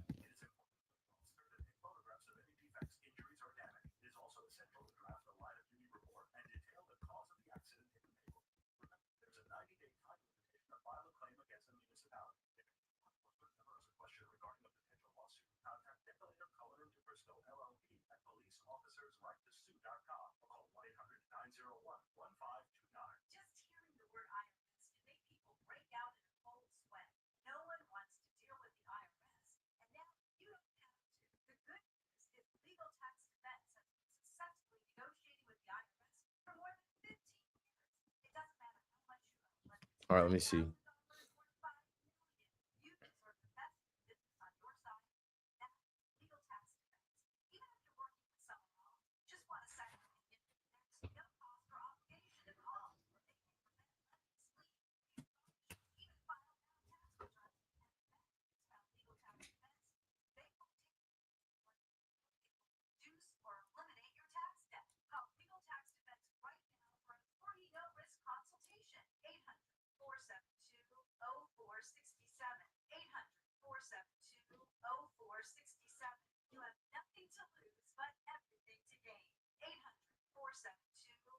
Wow.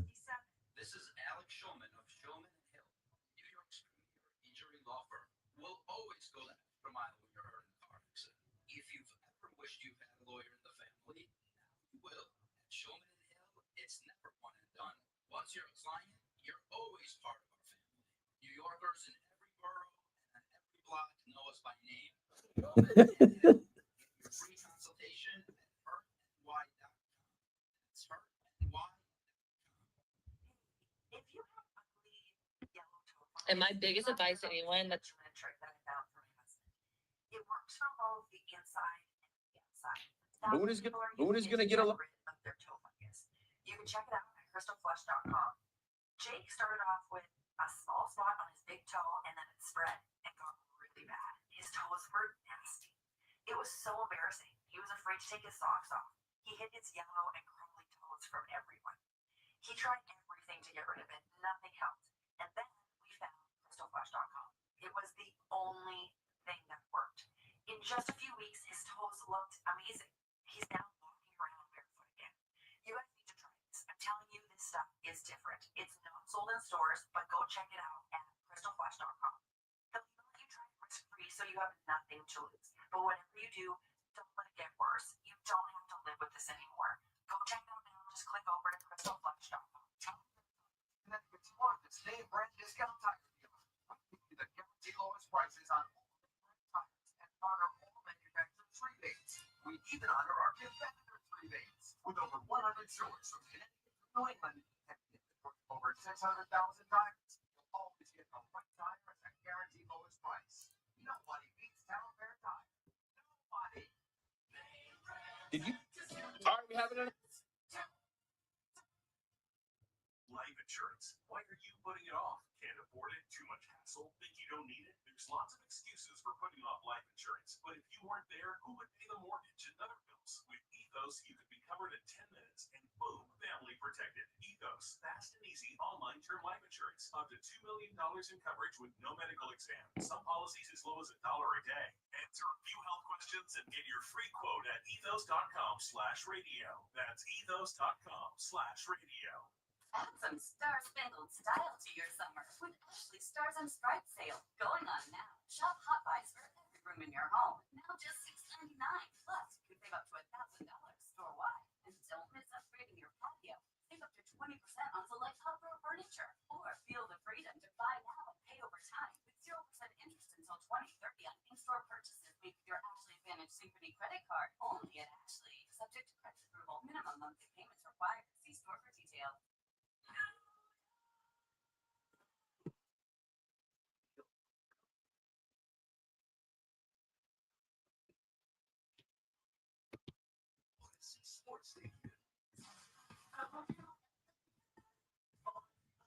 Good morning at 1 o'clock. I'm Marco Belletti. The Angels just suffocated the Yankees 1-11 as the Bombers continue to struggle cashing in. 1 for 18 with runners in scoring position. They left 12 men on.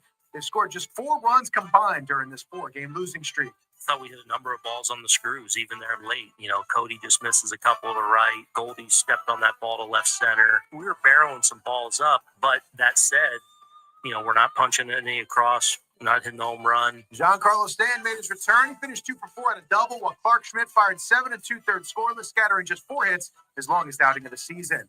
Contempt was growing from Rafael Devers and the Red Sox back in spring training with the apparent lack of communication on the Alex Bregman signing, moving Devers to DH, then all that talk about going to first base. So in retrospect, does GM Craig Breslow think maybe he played a pretty big part in this divorce? I don't know if this outcome would have played out any differently. I think that there's a decent chance that it wouldn't have, but I absolutely need to have the humility to think back on the interactions and figure out what I could have done better. Meanwhile, Jalen Williams reported 40, Shea Gilgeous-Alexander 31. Thunder pulled away from the Pacers 120-109. Tyrese Halliburton just 4 points. He was 0 for 6 from the floor. Did appear to be dealing with a leg injury. Thunder take a 3-2 series lead with Game 6 in Indiana on Thursday. 62 degrees, cloudy skies, Central Park, and that's happening. I'm Marco Belletti. Add WFAN to your contest to talk New York sports with us at 888-808-1019. Powered by Paramount Plus. Stream the NFL on CBS live on Paramount Plus.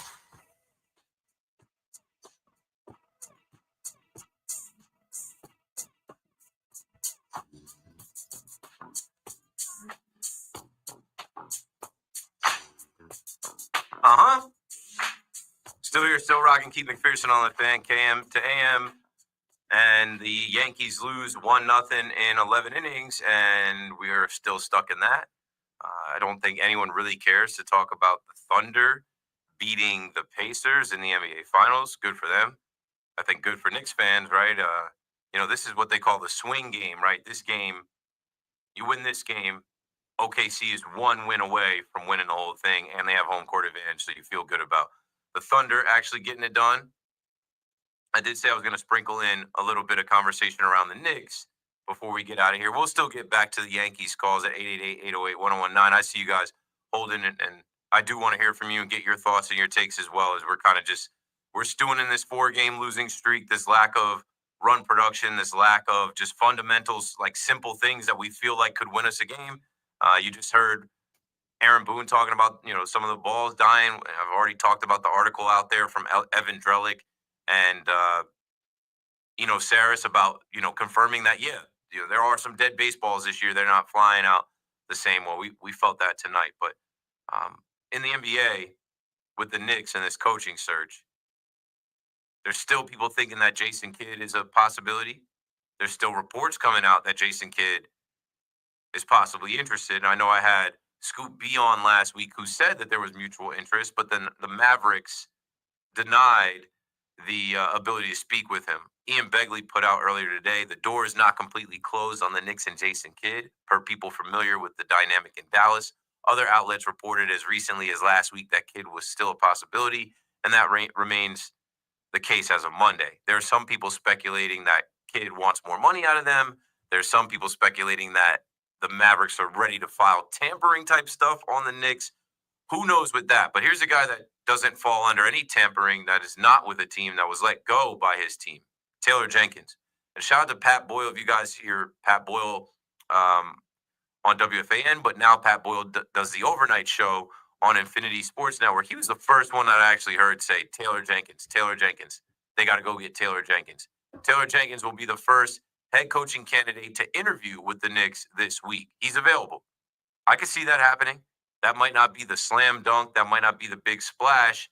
But Knicks fans, call me up. Tell me how you feel about Memphis's former coach, Taylor Jenkins, and a rumor out there that the Knicks are interested in bringing in Triple J, Jaren Jackson Jr. I saw a tweet today from NBA Central that the New York Knicks reportedly view Jaren Jackson Jr. and Karl-Anthony Towns as a dream pairing. Sources familiar with the situation tell Clutch Points that at least one key member of the Knicks front office has long been interested in Jackson Jr. as a trade target. The Knicks' acquisition of Karl-Anthony Towns last offseason didn't nullify this interest. League sources say that Jackson Jr. and Karl-Anthony Towns front court would be a dream pairing for the New York Knicks in their starting lineup. So maybe there's some truth to that. His former coach coming over. So as many people were thinking Giannis and Jason Kidd, that pairing coming over here, maybe it's Taylor Jenkins and trying to go get Jaren Jackson Jr. and pair him up with Karl-Anthony Towns. Who knows, man? We are in the finals. The finals will end. The draft will hit. NBA free agent frenzy will start. And I think we've confirmed now that Kevin Durant will not be a New York Knick. There are reports out there that actually Kevin Durant came around to wanting to be a New York Knick and wanted to go there. And we did hear reports about the trade deadline that passed this season and that the Knicks wanted him then.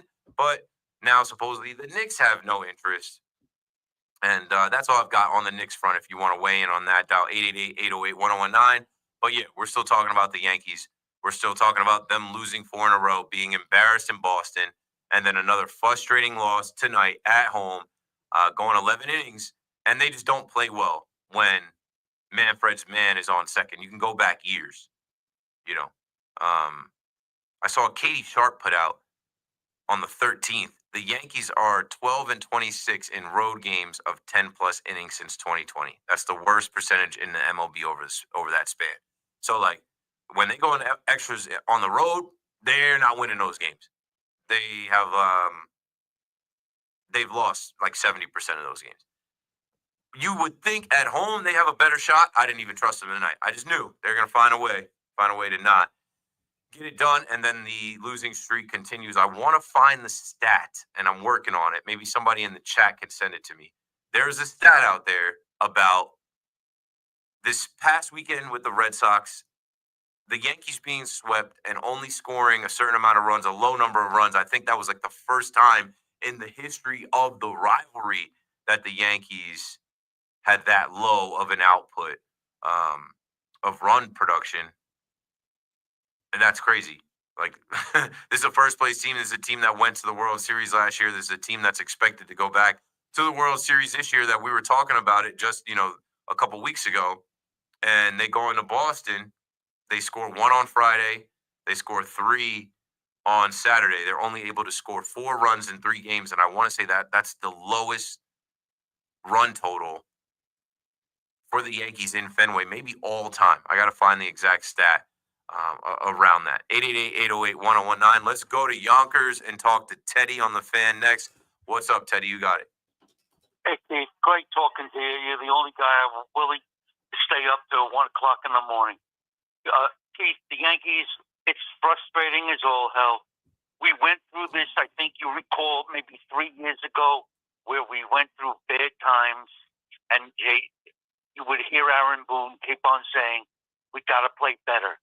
We have to play better. Okay? It's the same thing. It's just not Aaron Boone in a mini slump. It's the team that's in a slump. We hit some nice shots tonight. Too bad they didn't, go out. We had a little more lift to them. But man on second, nobody out. You've got to get him in. You've got to get him in. And the pitching was good. Smith pitched good. A little ways ago, he was good. Forget about him giving up the 1 run. He was good. I'm happy with him. And getting back That's going to help. And but like you said, Keith, we lost 4 in a row. Tampa Bay won 4 in a row. They made up 4 games in less than a week. Yeah. And they're only 2.5 back. So, like you just reiterated before, this is not a cakewalk for the Yankees. This is not the American League is not going to be a cakewalk. Yeah, it's far from That's over. why We're they're not done. professional. They're professional ball players.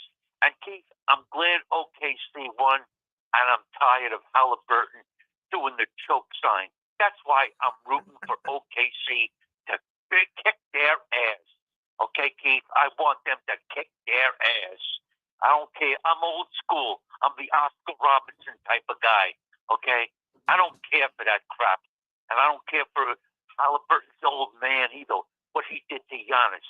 And Giannis showed so much class by just standing there. Okay? Another guy would have probably hit him. And that's all I have to say tonight, Keith. Thanks for the call, Teddy. 888-808-1019. Yeah, I think OKC's about to pack them up. I think Knicks fans will feel better about that. But the Pacers did win 2 games. They could win another game. I think it's wraps.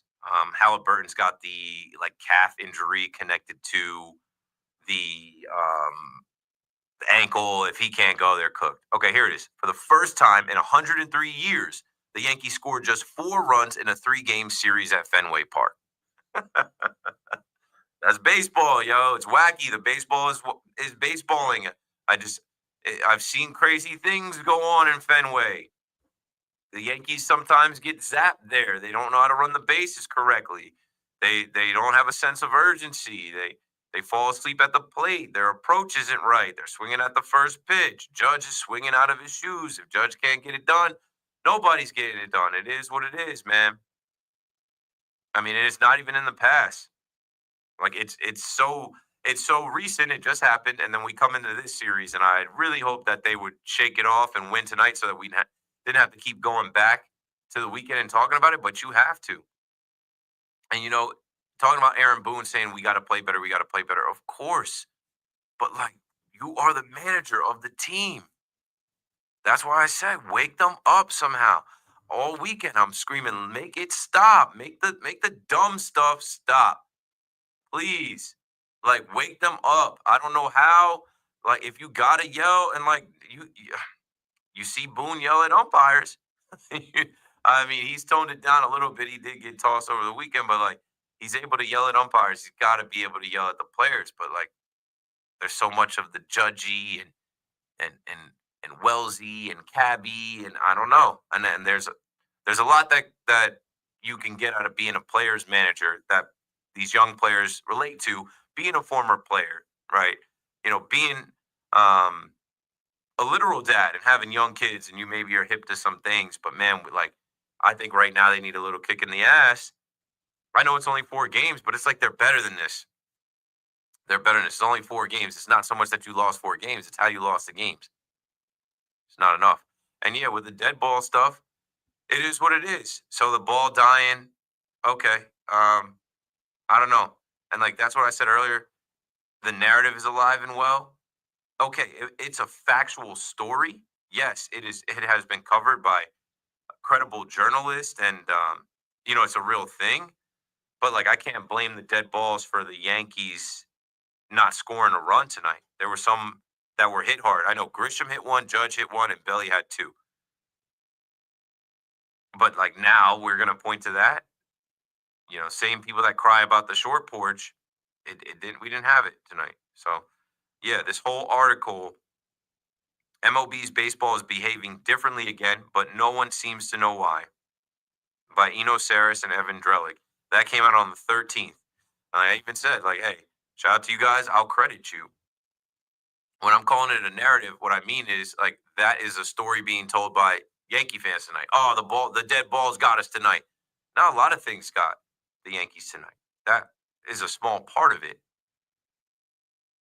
I'm trying to think, was there any hits in the game that I know Wells had one to left field that was just short too. But I'm was there any hits in the game that the Angels could claim? Oh, the dead ball got us. Let's see. I've definitely hit some balls that I thought were going to have a chance, and they've been caught against the wall, said A slugger Brent Rooker. Maybe the extra drag is why my expected slugging percentage is 100 points higher than my actual slugging percentage. The Players Association has been monitoring baseball behavior throughout the season and recently reached out to the commissioner's office to review available data and request additional information on a range of baseball measures, said Kevin Slowly, MLBPA's managing director of player services, in a statement. I just think it's funny, man. From the juice balls, and then, and that's also why I say it's a narrative, because this season started off with the Yankees are using torpedo bats. Okay. Are these bats illegal? And I'm like, okay, this is good for baseball because everybody's talking about it. It's become a national story. The Yankees scored 20 runs and hit 9 home runs with torpedo bats. How quickly that is not a thing anymore. And when you go to Dodger Stadium and the game starts with a Judge homer and an Ohtani homer, people, they bring the juice balls back out. And Major League Baseball owning Rawlings, it's just another component. But anyway, man, 888-808-1019. Jake Cousins is out for the season. That was news that came down yesterday. He's going to need Tommy John. He's out. I don't know. JT Brubaker is back with the Yankees. We'll see him at some point. And Peraza, I guess we'll see at some point in the outfield. They said Peraza is transitioning into being an outfielder. For what? I don't know. I think they want him to be some type of Pablo Reyes character, but I don't need any more Pablo Reyes characters. Peraza is an infielder whose strong part of his game is the fact that he can pick it. And you do need a backup shortstop and a backup third base. He could just sit on the bench. But whatever. They want him to spend some time in the outfield. And then this is what I'm talking about when I go into Yankee arrogance of thinking, oh yeah, we could just have this guy take some reps and potentially be in the outfield. This type of stuff comes back to bite you. Then you throw a guy in the outfield that's not really an outfielder, ball will find you. Ball gets hit to him, and it's this guy came up as a shortstop.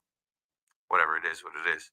Shout out to the kid Christian Moore who came up with the Angels. If you're noticing, a lot of teams in baseball are calling up their prospects. They're not wasting any time. This kid Christian Moore is out of New York from Brooklyn. They were talking about on the broadcast, he grew up as a Yankee fan. And that's another thing, Judge. Judge is another one not beyond reproach. As much as we love Judge, you got to be able to call him out as well. The strikeouts were brutal this weekend. And then that ball that Christian Moore hit, that Judge played into a triple because you were not close to diving and stopping that ball and making that play. Just keep it in front of you, and it's a single. No harm, no foul, because, Fernando Cruz ends up coming in and getting us out of the jam with the splitter. But, Judge, you were supposed to be a gold glove right fielder, bro. You're supposed to be a plus defender. Don't give anybody the bloopers. And now, it's not even a blooper. It's that kid's first hit in Major League Baseball, and it goes for a triple. And so MLB's putting it on their social media, and it's what does it show? It shows Judge falling flat on his face trying to stop the ball, and it's you didn't have to do that, Judge. You didn't have to do that. And then after that, they take Judge out of the game. Ron Washington, I'm not losing this game. But we got this far after Clark Schmidt was dealing like that, and that's another thing that burns me, bro. Watching Clark tonight, I'm Clark had it going. His velocity was up on his fastball. He had it going. And the defense was behind him. What did he retire? 16 in a row at some point? You can't lose games like that in your building. You can't lose games like that in your building. It says it's got to be avoidable, and they're better than this. Stanton comes back some 70 games in. How many games is Stanton going to play? 70? Stanton comes back. He gives you a little boost, 2 hits. He's moving well. He looks good. He gives you that leadoff double. You got to be able to get that run in. And they couldn't. 888-808-1019. It is what it is. I'm going to queue up a Tell Me Something Cool. No big shot of the night tonight. Just because it's when the Yankees lose, there's no big shot. Clark Schmidt, honorable mention, big shot of the night. Can't actually give it to Clark Schmidt. Clark Schmidt didn't do anything to lose him the game. Retired 16 in a row. Had his longest outing of the season. Goes 7 2/3. Only gives up 4 hits, 3 strikeouts. Felt like he had more strikeouts than that, but that's when I say the defense was behind him. Plays were made. Judge did have a great play in right field. Belly made some. Trent Grisham was active. But yeah, not good enough. You can't lose that game. Can't lose a start like that. When Clark Schmidt is able to step out there and be the stopper, and like he was juiced up. Maybe I'm exaggerating, but I want to say I think he hit like 97 or 98 with his fastball. I don't know. I think they said that on the broadcast. Clark Schmidt had it going. 95, let's see. He had the 4-seam fastball on the cutter, got up to 95, 96. Maybe I'm exaggerating with 97, 98. Ohtani got to triple digits. I don't know if you guys saw that. Here's another plot twist with the Ohtani thing. Okay, Ohtani comes back, and I was listening to a clip today where, Ohtani's not doing any rehabs appearances, right? Because they need him to hit. What Ohtani was doing was like this ramp-up workout that he told them was more taxing on his body. He did some of it in Citi Field. When he went out and did his workout in Citi Field, facing hitters, he said that was more taxing on his body than what he felt like pitching in a game would be like. So he came back tonight. Let's see if I can pull up that score. I did see he gave up a run in the game, but okay. He's back to pitching now. The Dodgers do win that game 6-3. He doesn't get the win. Let's see how long he went in this game. Ohtani went 1 inning. He was the opener. 2 hits, 1 run, and he threw 28 pitches. I want to get eyes on that. I'll probably do that during the next break. But here's the thing about Ohtani coming back, right? All the hype around Ohtani. Everybody talks about how Ohtani's a unicorn. He's the best player in the game, all that. And a lot of us, myself included, say he's not until he starts pitching. Well, now he's back. Even just 1 inning. Even just being able to pitch 1 inning. What did he do at the plate?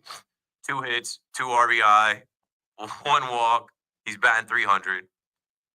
Just being able to do those 2 things, pitch and DH, that's what they paid him the money for.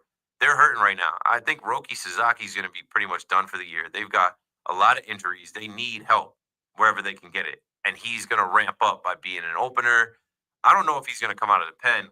I think they're just going to have him, because he's got experience as a starter, being an opener. And good for Ohtani getting back and whatever with the Dodgers. But what I saw today, I'm like, what a coincidence. Today is the day. TMZ Sports put out on Twitter, at TMZ, Shohei Ohtani's ex-interpreter, Ippei Mizuhara, reports to prison. I said, what took so long? Today was the day? Something was just up with all of them. Shohei Ohtani's former right-hand man is behind bars, surrendered to federal authorities to start his 57-month prison sentence. But I'm like, didn't this first, and I know court dealings take a long time, but I'm like, didn't this first break at the start of last season? It did with the Soul series. 40-year-old Mizuhara reported to Federal Correction Institution in Allenwood Low Facility in Pennsylvania on Monday. Sucks. If he really didn't have anything to do with it, I mean, he did have, we know he had some stuff to do with it, but if he didn't have 100% to do with it, he's got to take this fall for 57 months. Yeah, for stealing more than $16 million from Ohtani. Was ordered to surrender in March, but the date was pushed back at his attorney's request. So, the day that Ohtani returns to the mound as a two-way player, as a pitcher, his boy Ippei gets locked up. It's crazy. Anyway, 888-808-1019. That's out there now. Ohtani is back, and Ippei is behind bars. And the Dodgers get a boost to their rotation, their bullpen, whatever it is. And the hype continues and the legend continues. It was Ohtani's first time on the mound in 21 months. It's crazy, right? They didn't even need him to pitch last year and won the World Series. And now he's back. And they'll eventually get guys back, and you know that what the Dodgers are going to do. They're going to make moves at the deadline. The Dodgers are absolutely going to make moves at the deadline because that's what they always do. They go for it. They don't waste the deadline. They don't waste a winter and an opportunity to improve. And it's good for the game. I try to hate on it because they beat the Yankees, but ultimately, like, they do what I want the Yankees to do. Never rest on your laurels. Never think that you have enough. Add a Brad Marchand type. Anyway, MLB Communications reports with 39,255 fans per game during Father's Day weekend, it marked MLB's highest average Sunday attendance since 2008. In addition, the weekend's total of nearly 1.7 million fans was the second largest 45-game weekend in 17 seasons. So the game is alive and well. People are showing up to these games, these ballparks. People are going out to see their teams play. They're going out to see these young prospects get called up. And what was I about to say? Oh, there were some other teams that got swept this weekend. I meant to put a list together. Because obviously the Mets got swept and so did the Yankees. There were a couple other teams that got swept. It was just that kind of weekend. Sometimes it bees like that. You know, sometimes baseballs, and it baseballs to everyone. Like mostly bum teams. Like the White Sox got swept. I think, didn't the Rockies play the Nationals? Or maybe they're playing them tonight. The Marlins played the Nationals. Yeah, I'll do that. I'll do that during the break. I know the Mets got swept, the Yankees got swept, the White Sox got swept. And there were a couple other teams that they took L's over the weekend. It made me think with the numbers of attendance and how MLB is doing well. It made me think about Father's Day weekend, the effects of it, right? Some guys had a good Father's Day weekend. Some guys had a bad Father's Day weekend. Like if it was hard for you as a fan, imagine what it was like being a father on the Yankees or a father of a player on the Yankees. Like everybody wants to win at least one game, like at least get the Saturday night game, Father's Day Eve into Father's Day. Nope. Somebody's got to lose. Somebody's always got to take an L. So yeah, I'll go look and see what other teams were swept this weekend. There's a couple more things that I did want to bring to the table. A note on MetLife and being less than a year out from the World Cup and some of the festivities that are already happening, things that were going on to celebrate being less than a year from the World Cup. That's going to be amazing when it comes here, when it actually hits. Like there's no way you could be in the New York, New Jersey area and not care about the World Cup. It's going to be literally right here at MetLife Stadium. I'm excited for it. I might try and go. I'm sure I can get some type of media pass or something to go. And what else did I want to hit on? Yeah, that's pretty much the Knicks, World Cup. And when we come back, I'll do a Tell Me Something Cool, as well as let you know more about, the weekend and how baseball was just baseballing. And yeah, the Yankees got swept, the Mets got swept, and some other teams got swept too. It's just June. These things go on, and you got to move forward. Luckily for the Mets, they get a night off because they traveled. I'm sure they want to right the ship and get right against the Atlanta Braves. But the Yankees, they take another loss, and now they got to wait till later tonight to get back in the win column, which is no guarantee either. Like you lose tomorrow, or you lose today after losing yesterday, then it's a 4-game set. You can only get a split. And that's not good enough against the Angels after losing to the Red Sox. And, the panic is really going to start to set in. And I don't think anyone should be panicking right now. We're just frustrated right now. We're pointing fingers right now. We're wondering why, guys can't lay down bunts, why other guys don't have to bunt, why we can't get runners in, why we're running into outs. How do we waste a Clark Schmidt outing like that? Here's actually, I'll save this for my Tell Me Something Cool because it's 1:39. I'm running out of time. So when we come back, Tell Me Something Cool. When we come back, I'll tell you more about the teams that were swept this weekend. And I've got another little nugget about MetLife Stadium and the World Cup and what's to come over there. Keith McPherson on the Fan. Dial 888-808-1019. Last call. 4 calls. We'll be back right after this. You're juggling work, life, and imploding bullpens. We get it. And we got you. New York sports, no filter. The Fan, 1019 FM, and always live on the free Odyssey app.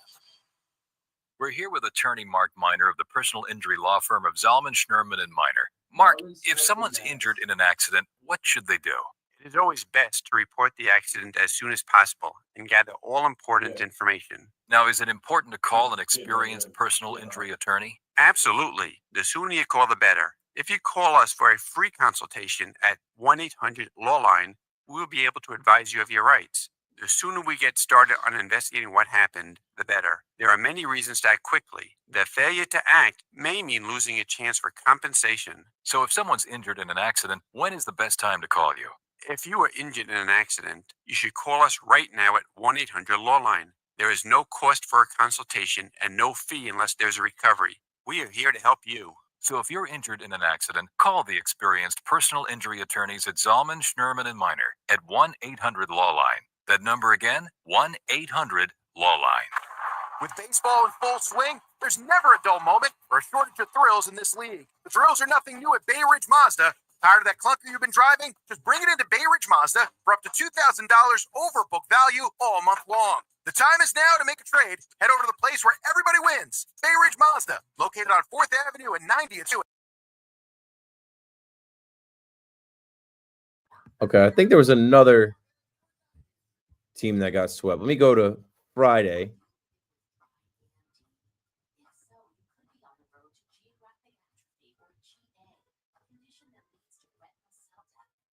I think the Pirates.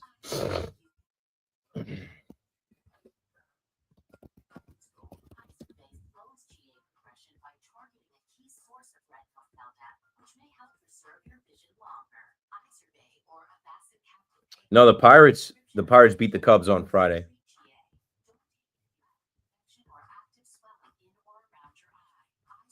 The Phillies sweep the Blue Jays.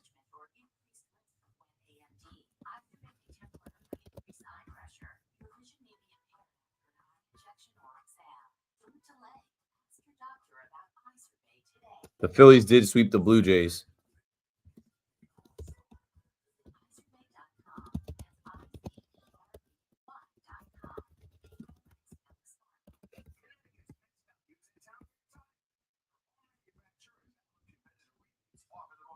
Did the Tigers get swept?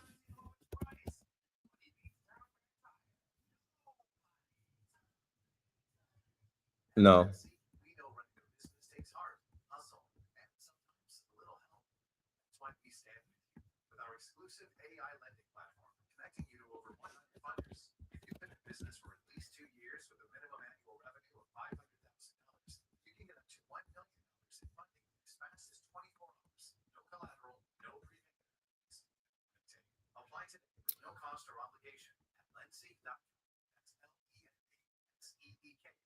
The Orioles swept the Angels.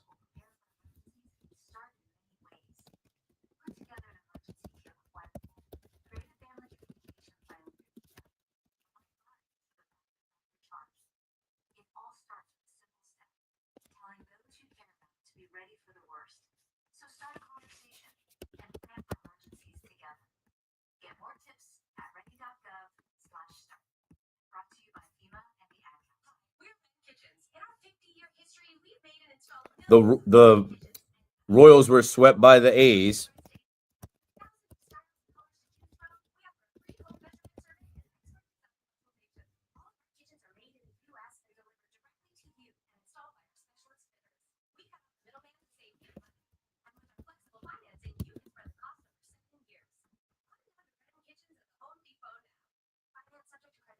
The Twins were swept by the Astros.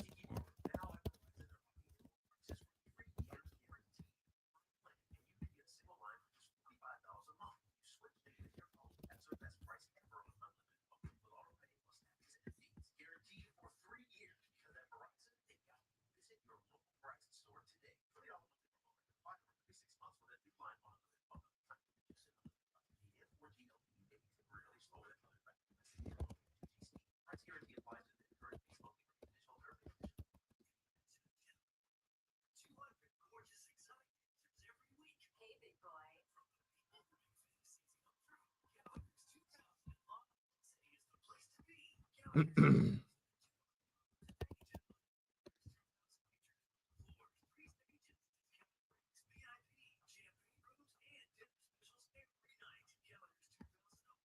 think that's it. See, Mariners.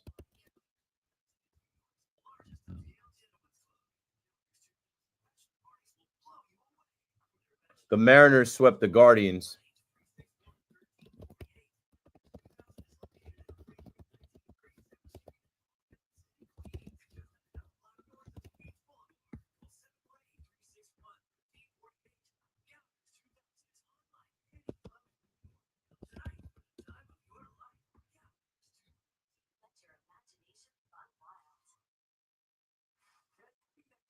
Yeah, I think that's it.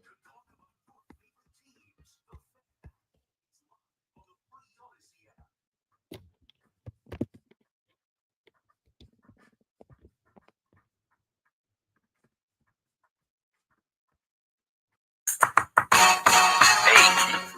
tell me something cool. Hey, John.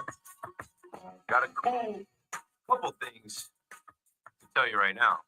Let's start with what I was talking about before. I was saying it wasn't just the Mets and the Yankees that got swept over the weekend. It's kind of cool. A few series were swept. So the Yankees were swept by the Red Sox. The Mets were swept by the Rays. The White Sox were swept by the Rangers. The Marlins were swept by the Nationals. The Blue Jays were swept by the Phillies. The Angels were swept by the Orioles. The Royals were swept by the A's. The Twins were swept by the Astros. And the Guardians were swept by the Mariners. So maybe it's just one of those baseball being baseball things. Father's Day weekend, some teams got swept. A lot of teams got swept. That's more than usual in 3-game sets. Something else cool. If you are watching the Yankees game tonight on the Yes Network, Garrett Cole will spend significant time in the broadcast booth during Tuesday night's game. So I'm not going to the game. I'd like to catch Garrett Cole on the broadcast. He's a pitching savant. He started this Garrett Cole University, kind of helping out the Yankees rotation, pitching, giving these guys pitching insights and little things and texting these guys little pointers and things to look out for. So looking forward to hearing from Garrett Cole as far as what he's been up to and how his rehab process is going and what he thinks about this team and this season without him. What else cool did I have on the docket? Oh, yeah. I mentioned that the, MetLife, right? So I don't know if you guys remember, I had a friend of mine on. She's Brazilian. Her name is Thais. I had her on the first week of the NFL season. Was it the first week? Yeah, it was the first week of the NFL season when Saquon Barkley and the Eagles went out to Brazil to play Jordan Love and the Green Bay Packers. And it's funny, right? Because she is a fan of Palmeiras, the Brazilian soccer team. And I forget the name of their rival team, but Palmeiras is green. And the rival team, they're like black and red. And it's like sacrilegious to wear green in their stadium. And the NFL booked 2 teams that wear green to play there. Anyway, she was at MetLife this past weekend for a match between Palmeiras and some other football club. And I saw that they put down the grass, the green, and it looked great in MetLife Stadium. So now the NFL Players Association has reignited the debate. You have heard for years how the MetLife Stadium turf is terrible, how it gets players hurt. There's always some type of Achilles. Aaron Rodgers. Was it Phillips, the DN from Miami Dolphins who popped his Achilles on the turf? There's a long list of guys that got injured on that MetLife turf. Well, now there's a conversation with MetLife installing grass for the Club World Cup. The union is once again pushing for the NFL to make the change for player safety. And why not? Why not do it? If you just saw the FIFA come in and put grass down for them to play soccer on, how much more money is it going to cost? And it's about player safety. I think that they're going to end up possibly doing that. And good. That'd be great to see them put real grass out there in MetLife instead of that janky turf. And I get it. I know they have the Weekend concert. They have Travis Scott and Taylor Swift and all these, the Jonas Brothers, all these people that are going to play out there. All right, let some of those concerts go by. And then right before football season. Let's get some actual grass there. And last but not least, from tell me something cool. I was minding my business today, and then across my timeline there was a College World Series no-hitter alert. Gage Wood throws the third no-hitter in College World Series history with 19 strikeouts. And Pitching Ninja had this great clip of, I guess I'm trying to call timeout on this kid. And like when you talk about the Yankees not being dialed in, this kid was dialed. He was all the way locked. He was striking guys out. Nobody else was taking the ball.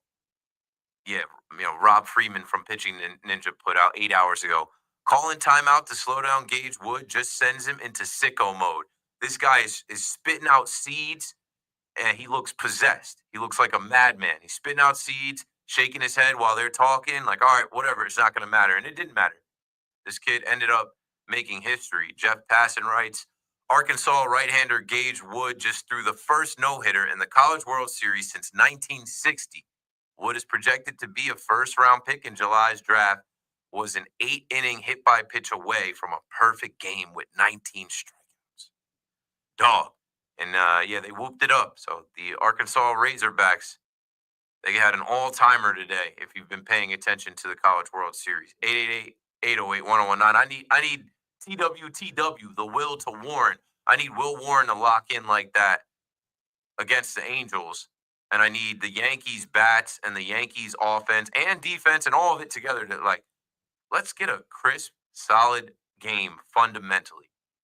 Let's go out there and play a good game to get right and, quiet the fans that are getting a little agitated, a little uneasy watching these Yankees right now come back down to earth in a way that just like reminds you of years past, reminds you of some of the same things that have been said during this Aaron Boone tenure about these Yankees, how they run the bases like drunks, how they're asleep at the wheel on defense, how they don't have the right approach at the plate swinging that first pitch. Like let's erase that hopefully in Tuesday night's second game of this 4-game set. Back to the phone we go.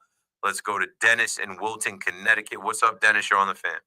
Hey, how's it going? I'm actually going to switch gears. I'm going to get off Judge because you started talking college. One of the greatest things that I saw a few years back, but it's like North Carolina and Duke, or 2 versus 3, and they get the first 2 guys on, and the number 3 batter bunts, and they end up winning 1-0. Like, that's baseball to me. Sure. However, you got to get it done. Yeah.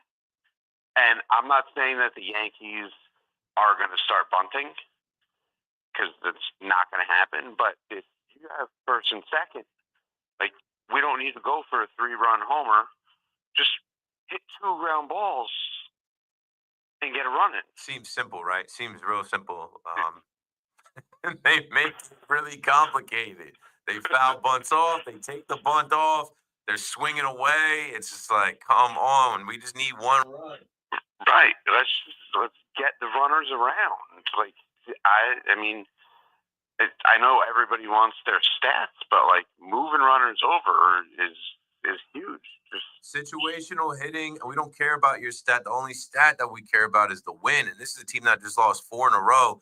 And tonight they had opportunities to get it done, even before the extra innings. Jazz had a double, that just a hard hit ground ball that gets through. He's on second as a leadoff hitter, and it's like, okay, don't waste this. I mean, I just knew that they were. Stanton had one, a double that it's like, okay, we leave him stranded on second. It can't happen. Everybody's got to be thinking, okay, as they pass the baton to me, what is my role? What is my job to do that we score that run in a scoreless game? Yeah, just move the runners, get somebody to home. You don't need everybody to get to home. In a scoreless game, you just need 1 guy. Thanks for the call, Dennis. That's the frustrating part. In a scoreless game, Ron Washington's like, oh, I'm not letting Judge get another at bat. That is my power as the manager. How you doing, Aaron Boone? How you doing, Yankee fans? Yeah, this guy, we're not going to let him take the lead with 1 swing. No. Why would we do that? And like, we're gonna go to Strickland out of the bullpen. He's gonna throw one pitch. Volpe's gonna see it, and that's the game. And like that's tough. It's tough. It's a tough pill to swallow because it's like, come on, we're right there. Just at least to tie it. Have a better at bat. Don't swing at the first pitch unless it's a if he's throwing a get me over fastball down the middle first pitch and you see it and it looks like a beach ball, sure. Man, opportunity squandered against the Anaheim Angels, who we just go out to Anaheim and sweep them? Yeah. Didn't we just sweep them by winning a 1-run game the last game in the Big A? Yeah. They return the favor tonight. And like that's the thing too. When you're reeling, when you get swept by the Red Sox, your rival, like the Angels are coming in like, oh, we got them right where we want them. The Angels are coming in. They're not afraid of Aaron Judge and the almighty Yankees. Like, not for nothing. Jose Soriano. Like, did he really have it going on tonight? Like, he gave them some pitches to hit. There were definitely some pitches that he left in the zone. He goes 7 innings, 6 hits, 1 walk, 6 Ks, gives up nothing. And then Ron Washington plays the bullpen correctly. Yeah, I don't know. We'll see what the lineup looks like tomorrow. I know people were complaining about Ben Rice hitting in front of Judge, but whatever, like Ben Rice, they got to get him. I mean, it's going to change now with Ben Rice because now Stanton is back. So they're going to find spots, and they're also going to give Goldschmidt rest at 37 and him kind of, taking a little bit of a step back. Goldie had been so great to start the season. But if you look at his last 15 games, he's batting 173. He's got 9 hits, 1 homer. I mean, he had a ball hit that was just short today. That you could say dead ball died today. I guess when the warmer weather comes, the warmer weather is supposed to be here. Like, it's June. It's another thing about the weekend. On top of the Yankees getting swept and the Yankees being trash, the weather was trash. The weather was whack. Couldn't really even do anything. There was no barbecuing, no grilling, no getting in the pool, no hanging out. Like, nah, it's a dub. That's what happens around here a lot, too. That's what happens around here. The weather's not great, and you don't have that many of these summer weekends, and you get stuck in the house. Before you know it, it's July 4th. Before you know it, it's August, the Sunday of summer, and it's a wrap. It's a wrap. And then the Yankees, they find ways to ruin your Sundays. They find ways to ruin your holidays. And you can't get too wrapped up in that. I do. I admit I do. It's tough not to. What else we got? I didn't even mention the trade over the weekend. Mikal Bridges. Shout out to Kazim, my guy Kazim. Big Kaz. You'll see Kaz, I'm sure, at Fanatics Fest. I'm sure he'll be on stage hosting something. I'll see you guys at Fanatics Fest as well. My show is Saturday, 4 to 7.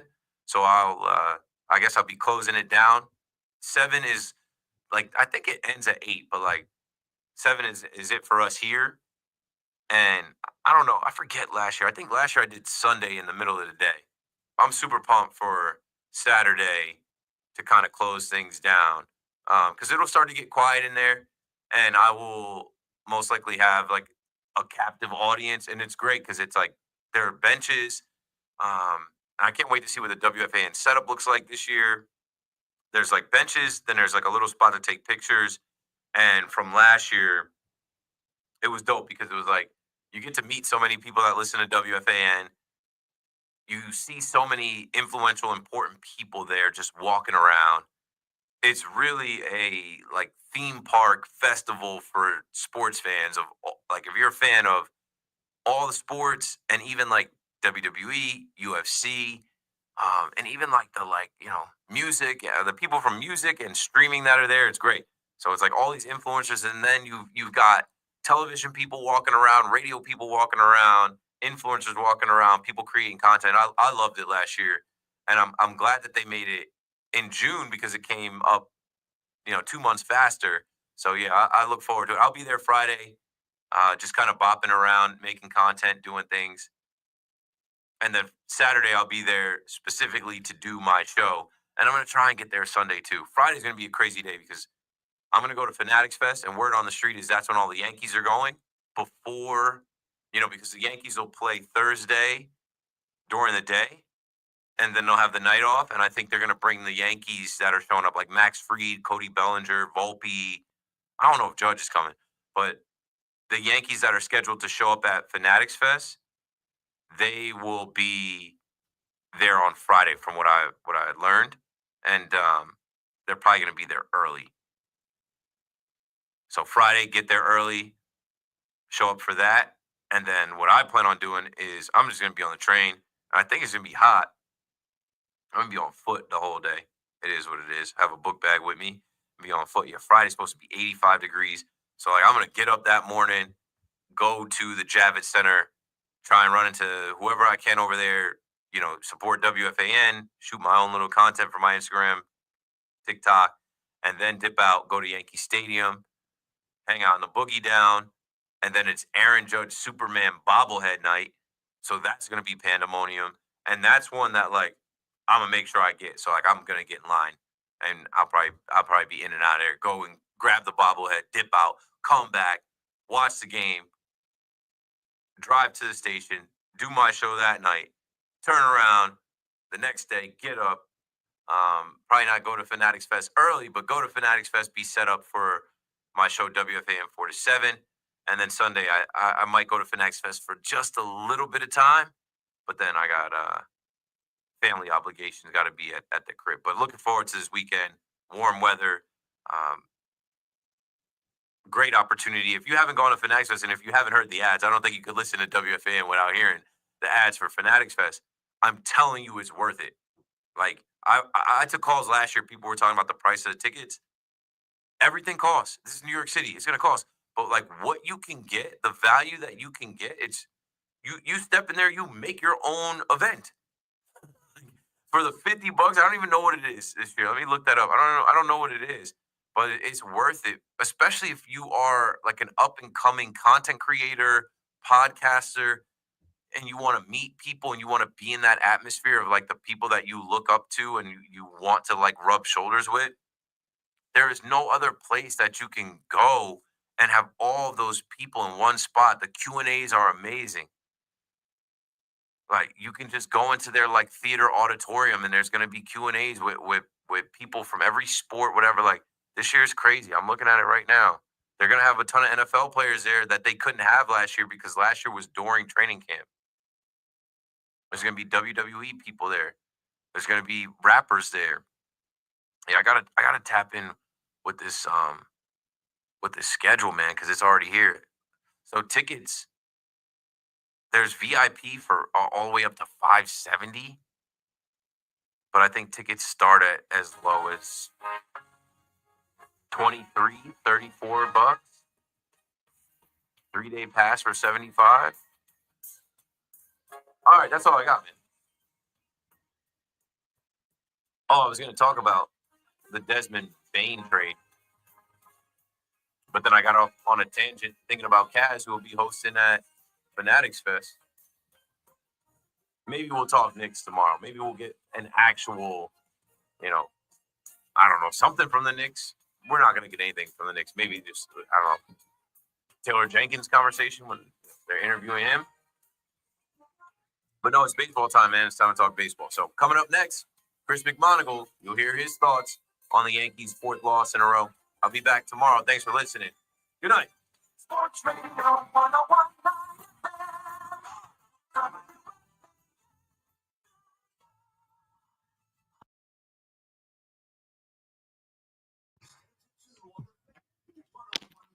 All right, I got to run. Appreciate y'all.